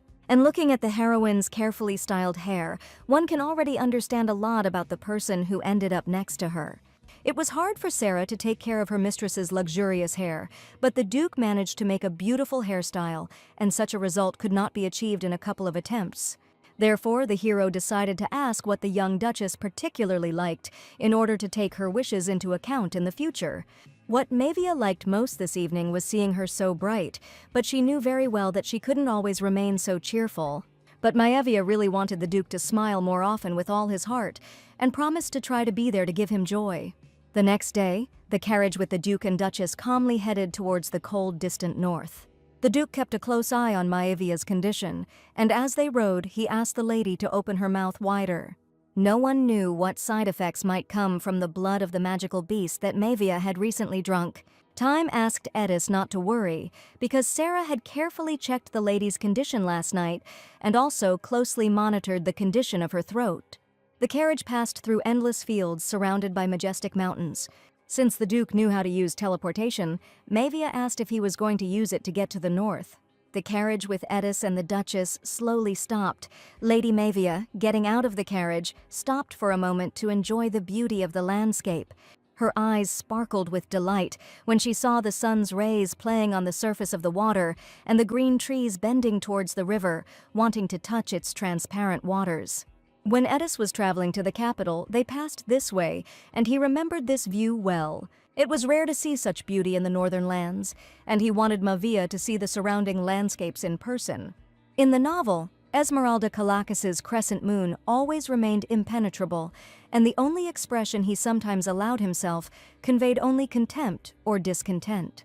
But now, Eddis wasn't cold from the beginning, he just lost his smile because of someone, and probably someone treated him cruelly. When the novel's heroine, Maevia, arrived in the north alone after her wedding with Gilbert, a huge, terrible fire was raging there. The reason was that the main character of the novel, Rehan, ran away from home and accidentally removed the seal into a powerful monster. After this, Rehan completely changed due to guilt and was never the same good boy again. The carriage of the Duke of the North slowly approached the borders of his native lands, where the snowy landscapes greeted him with warmth and nostalgia. In the village, the locals lived an ordinary life, going about their daily business and enjoying communicating with each other. Children were happily making snowballs and playing outside in the village, enjoying the soft and fluffy snow. Arriving at the village, Maevia felt relieved, because judging by the fact that the village was in order, they made it on time. Maevia decided to approach the Duke with one important question that had just popped into her head. She called the young man by name, but the Duke, looking out the window, looked very mysterious. Duke Eddis was sitting in his carriage, lost in thought, when his gaze slid out the window. Doubts arose in his heart as to whether she could love these lands as much as he did. Beyond the glass lay the snowy north, covered in a blanket of white snow that sparkled in the sun like millions of crystals. He wondered if it was right to bring his wife to this harsh place where cold and eternal winter reigned. He turned to Maevia, who was sitting next to him, and saw her face full of anticipation and curiosity. Looking out of the window, the lady said she had never seen such a terrible building, speaking of the residence of the Grand Duke, and it seemed to her as if a monster octopus had appeared and doused the whole castle with water. With these thoughts in mind, the Duke decided to do everything possible to make Lady Mavia feel at home even in this harsh land. He couldn't promise that things would be better inside the castle, and he had no idea how to comfort his future wife now. Mavia knew the future was coming. She was glad that they returned before the north was completely burned to the ground. Lady Mavia stepped out of the carriage and the cold air instantly embraced her. The harsh northern lands were completely different from the warm regions where she had spent most of her life. However, when she took a step forward and looked at the Duke's residence, something unusual caught her attention. She took a deep breath, feeling the freshness of the winter morning, but at the same time her heart was filled with a slight anxiety. In front of the majestic gates stood a multitude of cats, fluffy and graceful creatures that wandered peacefully through the snow. Looking at the Duke, the heroine decided to ask if the second young gentleman really loved cats so much, but Edis replied that he would not keep such a clumsy creature even if they were given to him. Near the Duke's residence, a young gentleman was already awaiting their arrival, who greeted his father upon his return.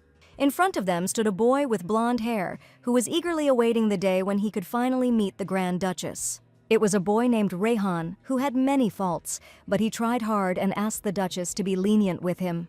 The heroine remembered very well what kind of character Rehan had in the novel, and now she could not understand why she was found behaving this way. The Rehan she knew during this period was a restless and extremely energetic child. The boy looked very cute, and Mavia even thought that he was probably just pretending. In a gentle voice, she replied that she was very pleased to meet the young gentleman, who looked at her with great respect. Leaning towards the boy, Mavia said that she was counting on his support and would try to understand his behavior. Suddenly, the boy was called out by a hero, whose voice was incredibly familiar to him because this young man was also part of the Duke's family. His older brother had just called him, and Gilbert had also come with everyone to the cold north.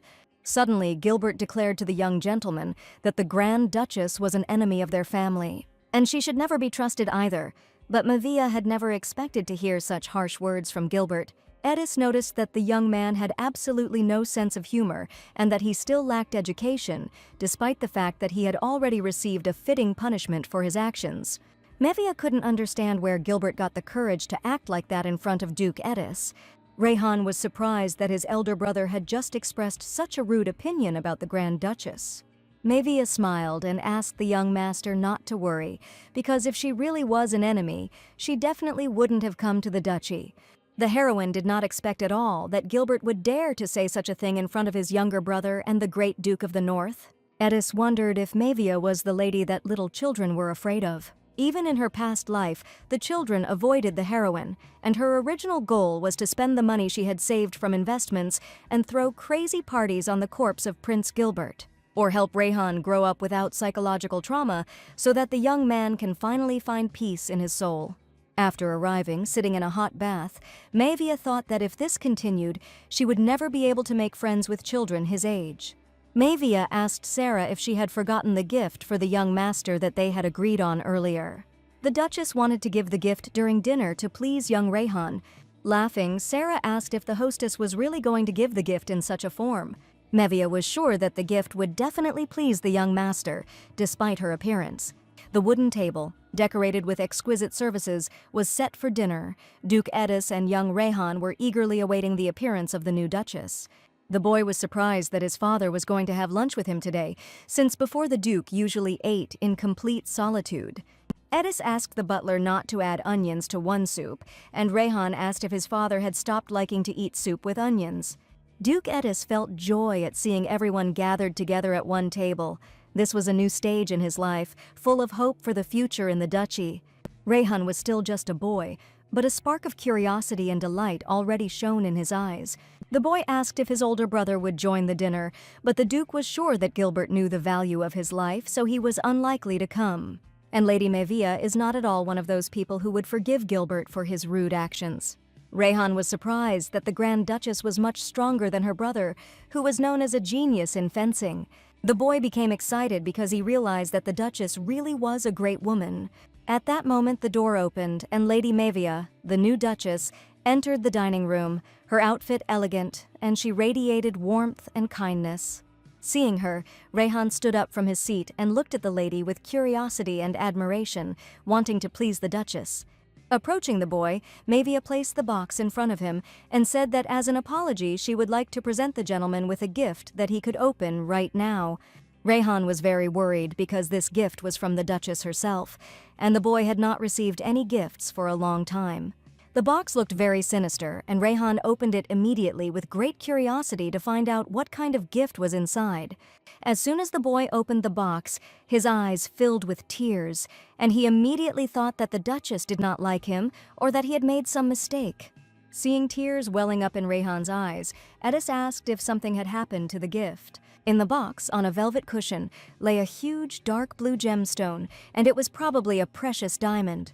It was not just a diamond, but a rare gemstone, which was a very expensive gift, but the boy did not know about it at all. Seeing the gift, the Duke asked how long it had been since Mavia had last communicated with the children, and indeed it had been some time. Mavia asked to trust her taste because she values the black diamond in itself as a precious thing, and in the future it will definitely be useful to the young master. She even wrote a letter by hand and put it inside, and just wanted Rayhan to know that the Duchess wanted to get closer to him. The boy sat there in bewilderment, hoping that he would not bring a curse upon himself if he touched the frightening black diamond.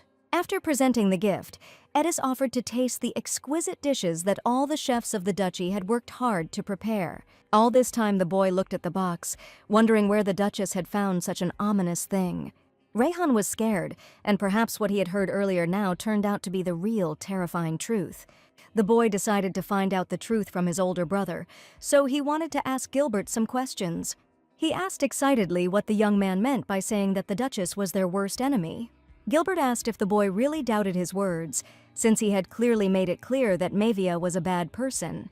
At that moment, one of the knights approached and asked Gilbert not to put unnecessary doubts into the younger gentleman's head. He stated that all talk about the Duchess being an enemy of the family was complete nonsense, although her grace was not particularly kind or gentle. But the young man knew that even the proudest aristocrats of the capital recognized her as the most outstanding beauty. And in addition to her attractive appearance, she has enormous wealth and an honorable family line of a marquis. These were just rumors, but the young man was sure that they proved exactly how special the Duchess was. Rayhan thought that Mavia was probably the ruler of the shadow quarters of the capital, who could destroy even Prince Gilbert himself at any moment. That's why she can so easily get her hands on sinister things that even the prince himself can't get his hands on. All these thoughts made the young gentleman's stomach ache badly, and he asked to leave dinner early. From the very beginning, Mavia noticed that the young gentleman was not feeling well and offered to accompany him to his room. She asked the butler to bring something for the young master's stomach to the bedroom, and to ask the nanny if Rayhan had any chronic illnesses. Mavia also asked to change the blanket to a warmer one, and looking at the boy, the Duke said that the lady was doing everything with the purest intentions. Mavia asked the young gentleman to come with her, and she promised to take good care of the gift. After Gilbert's words, Rayhan saw Mavia in a completely different light, and he was unable to discern her pure intentions towards the young master at all. Entering the young master's bedroom, Mavia politely asked if she could stay there. On the sofa in the room sat a cat with incredibly white fur named Isabel, whom Rayhan asked to go to her room. Mavia stroked the snow-white cat carefully, and at that moment Rayhan became very scared because Isabel usually scratched people's hands. But to his great surprise, the cat gently pressed herself against the girl and even began to purr. The duchy's cats even had their own maid to look after them, and their names were invented by Count Elliot. Each cat was given an elaborate name, and each had its own designated room.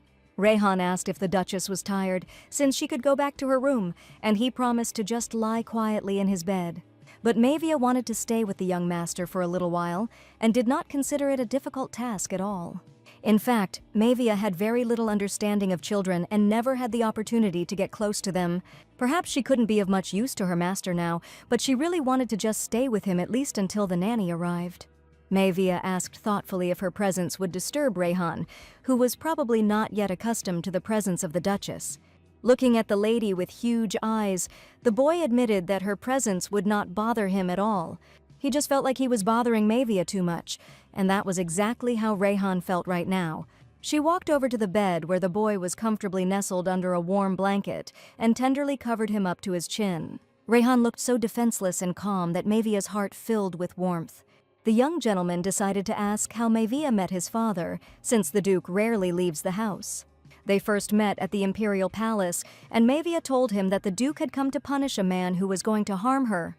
Maevia understood perfectly well that she was communicating with a child, so she decided to tell everything in general terms. The boy asked if his father would come tomorrow, and Maevia promised to definitely organize a meeting, but for this, the young gentleman needed to recover. Rayhan said that he felt just fine and was already planning to choose an outfit for the upcoming meal. At that moment, the nanny entered the room, but Maevia wanted to read the boy a story, promising to do so next time. Maevia felt warmth in her soul from these simple words. She knew that their connection was just beginning and that many moments of joy and discovery awaited them together. "Let's go to the room," the maid asked the young gentleman if he was feeling unwell and needed to take medicine, but Rayhan smiled and replied that everything was fine and the problem had already been solved. For him, the Duchess was a truly amazing person, because everyone either worships their father or fears him, but she treated him completely differently. Probably because the Duchess was so strong that she could crush even Prince Gilbert and ruled the shadow world of the capital. The gift Maevia gave him looked sinister, but the care she showed was genuine, and for the first time, Rayhan felt such a pleasant feeling. He was still afraid to communicate with Maevia, but the boy firmly decided that she was not worth avoiding at all. Maevia walked down the hallway, noticing that the outside of the castle didn't look too well maintained, but the inside was in better condition than expected. In the Maevia Duchy, she saw many statues of cats, and it seemed like there were more cats than people. They say there are people who furnish their houses entirely in their own way, and here even the towels had cats embroidered on them. Maevia became incredibly curious about what the Duke's room looked like, and she would have been very surprised if there were pictures of cats everywhere there too. Entering his office, she saw that there was no decoration with cats in this room. It was gloomy, but overall quite decent. Looking around the room, she suddenly saw a sofa on which the Grand Duke himself was sitting. The young man smiled and asked if the inspection was over, and after dinner he waited for the Duchess to appear. While Maevia was looking around the room, the Duke asked if he had passed her exam, and Maevia admitted that the young man had succeeded.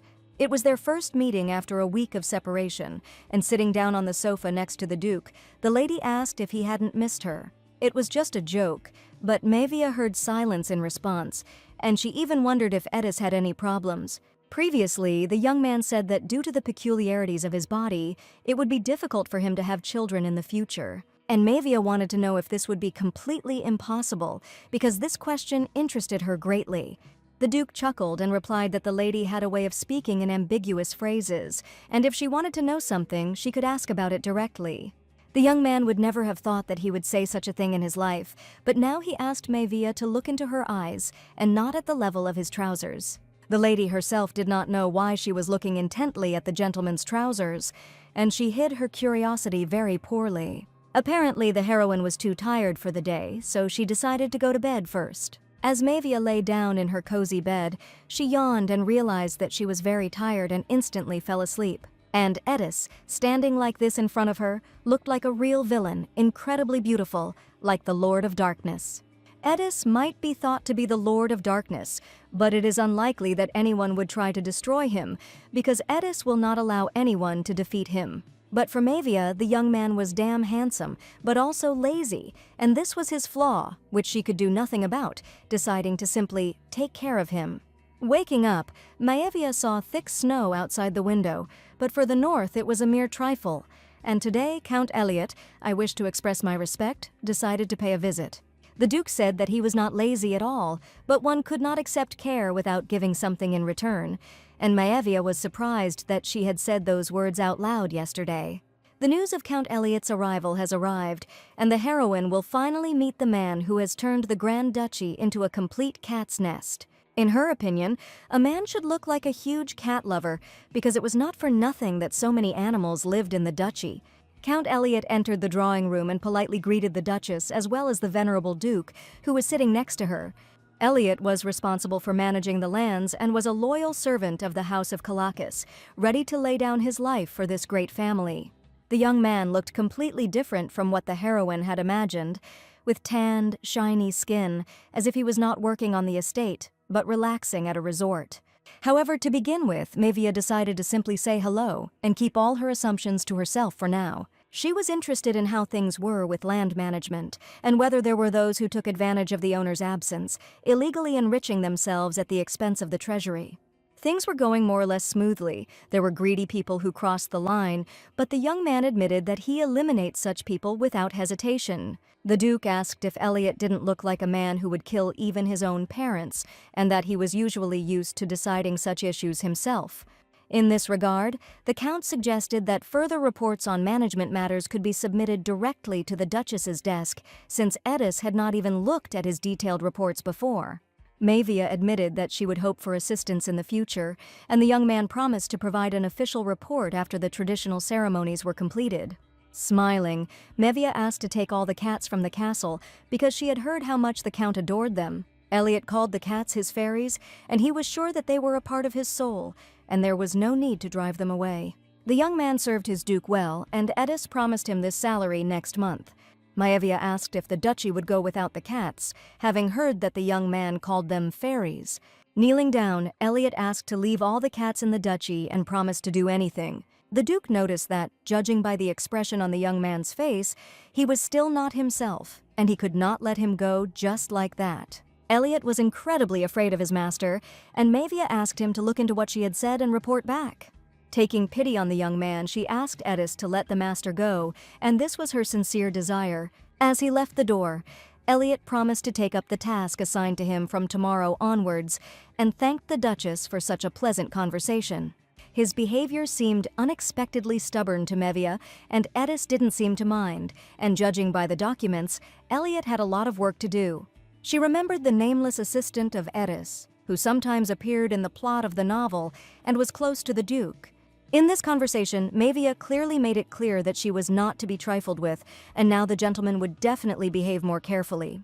Edis apologized and thought that the lady should have explained in advance the Duchess had not been in the Kalakis house for a long time, and he had completely forgotten about the important ceremony. There was talk of a ceremony on the night when the moon would disappear. It was necessary to climb the first tower, and after these words, Maevia covered the Duke's mouth with her hands. Maevia decided to clarify the details with the second young gentleman and asked to bring him here for a minute. Maevia had the right to do as she pleased, and the Duke only agreed with her wishes so that the lady would be comfortable in the duchy. Young Mr. Rayhan sat opposite the Duchess, who asked the boy for help. They say that there is a traditional ceremony to be done in the first tower, and Maevia told Rayhan that he knows absolutely nothing about it, and she would feel more at ease if the young gentleman gave her some advice, and that is why she decided to talk to him. Rayhan said that they say that a spirit lives in that tower, and legends say that it was sealed by the first great duke. Usually the spirits that live in nature are very calm, but the spirits that live in the north are supposedly able to harm people, so the Grand Duke sealed them in stone statues and imprisoned them in the tower.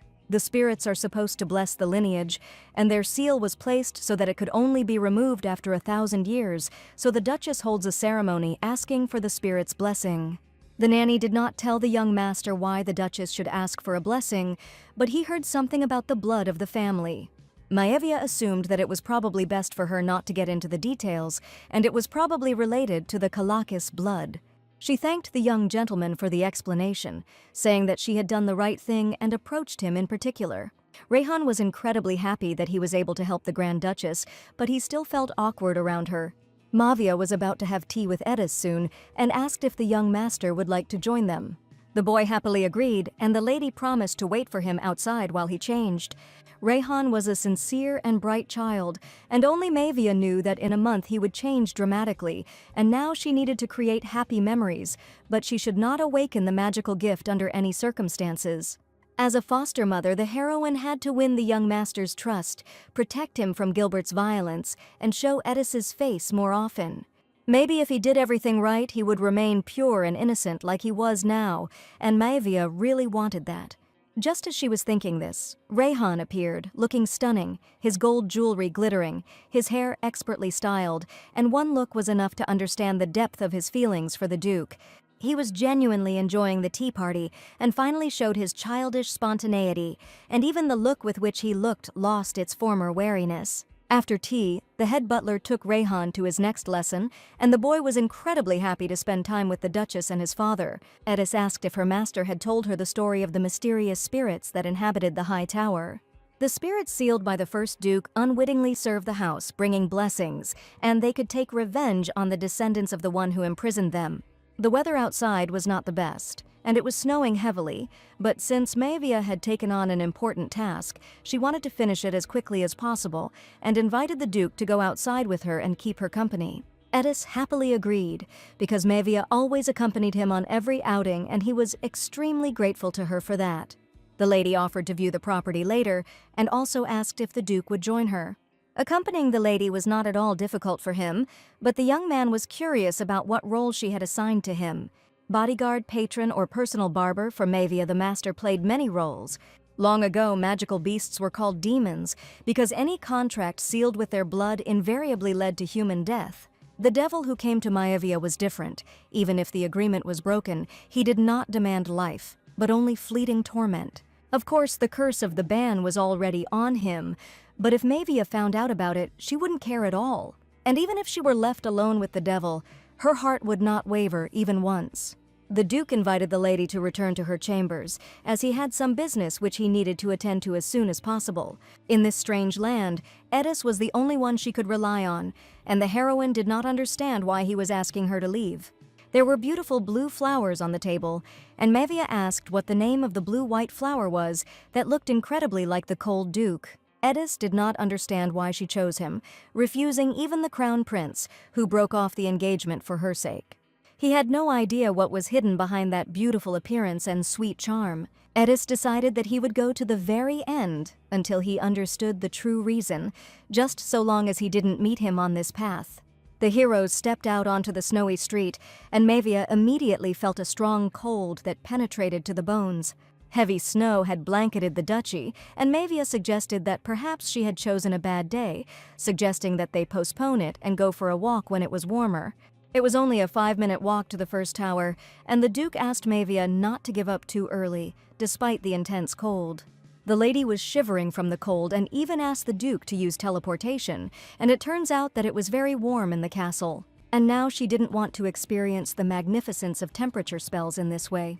The tower was indeed too close, but the Duke was already near it, and Maevia was indignant that he dared to abandon her in such terrible weather.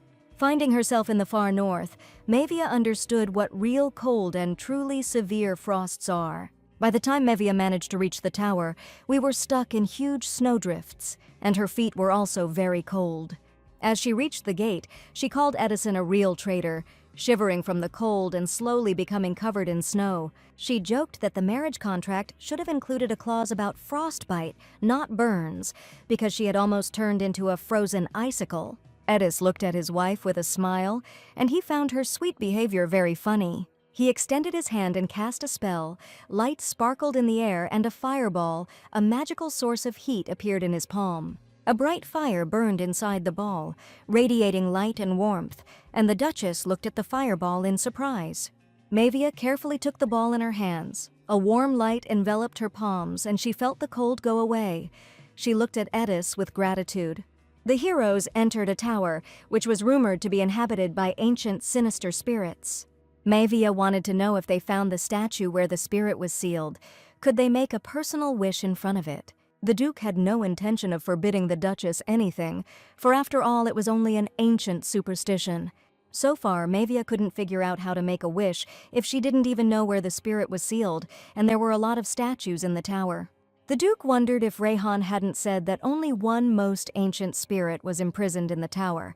He invited Maevia to check for herself whether it was true or not, and his grin screamed without words that he was absolutely right. Perhaps this could disrupt the spirit's life form. And now Maevia understood why the previous heads of families did not even approach them, because of what their predecessors had done, they now cowardly send only duchesses here. Maevia was sure that she couldn't return earlier, and she wanted to quickly make a wish and go back to the duchy. She tried to think positively, and now it was clear that she wouldn't have to whisper dreams to an empty statue. Having looked around, the heroine decided to choose any statue and make a wish in order to return back as soon as possible. Suddenly, she noticed a statue on the floor, which looked like someone had thrown it there on purpose to break it, and just a little more and it would have crumbled to pieces. The Duke said that if the statue were completely destroyed, the spirit inside it would most likely disappear forever. The eyes of the statue lying on the floor seemed to be alive, and Maevia felt that she had to choose this particular statue. She finally decided to make a wish near one of the statues, and even took something with her as a gesture of goodwill. She asked the Duke to support the magical warm ball, and she was going to make her deepest wish. With her hands folded in front of her, Maevia began to speak and asked the Lord of the Spirit, sealed in such a remote place, for a great blessing. Hearing the Duchess's words, Edis couldn't help but laugh because her speech sounded like a lecture.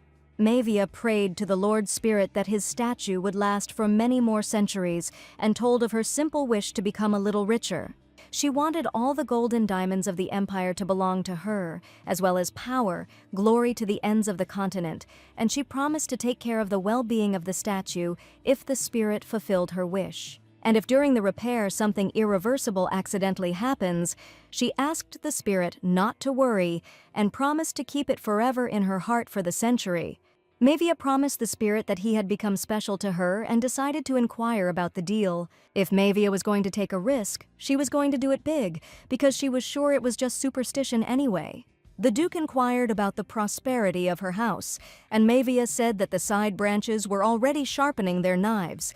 These people, who said to simply sign a marriage contract, declared that the head of the family must necessarily be a man. But now that Maevia was in the north, everyone openly demanded that a new heir be chosen, but her parents were only amused by this. The heroine did not expect that the conversation would go in such a boring direction, and suggested that the Duke go back. Edis stood today with an impassive face, as if he had not heard the words of Maevia, who was standing right in front of him. She wondered if the Duke wanted to see anything else, and she was sure that he, too, wanted to leave as soon as possible. Whenever he spoke of ancient spirits, the Duke's face became even more serious than usual, and he had probably been fighting spirits for several hundred years. But no matter what expression the gentleman had on his face, Maevia still found him impressive and incredibly charming. Maevia couldn't take her eyes off the Duke of the North, captivated by his confident posture and the depth of his eyes, which reflected strength and wisdom. They descended the dark, gloomy, winding staircase of the huge tower after the Duchess asked the spirit for a blessing. Suddenly she thought she heard something, and the Duke even thought that Maevia wanted to stay here a little longer. She asked Edis not to pay attention because she must have just heard something. But they were not alone in the dark tower, and the sinister, dark entity dreamed of returning its powers, waiting for the time for people to pay for imprisoning a magical spirit in an ordinary statue.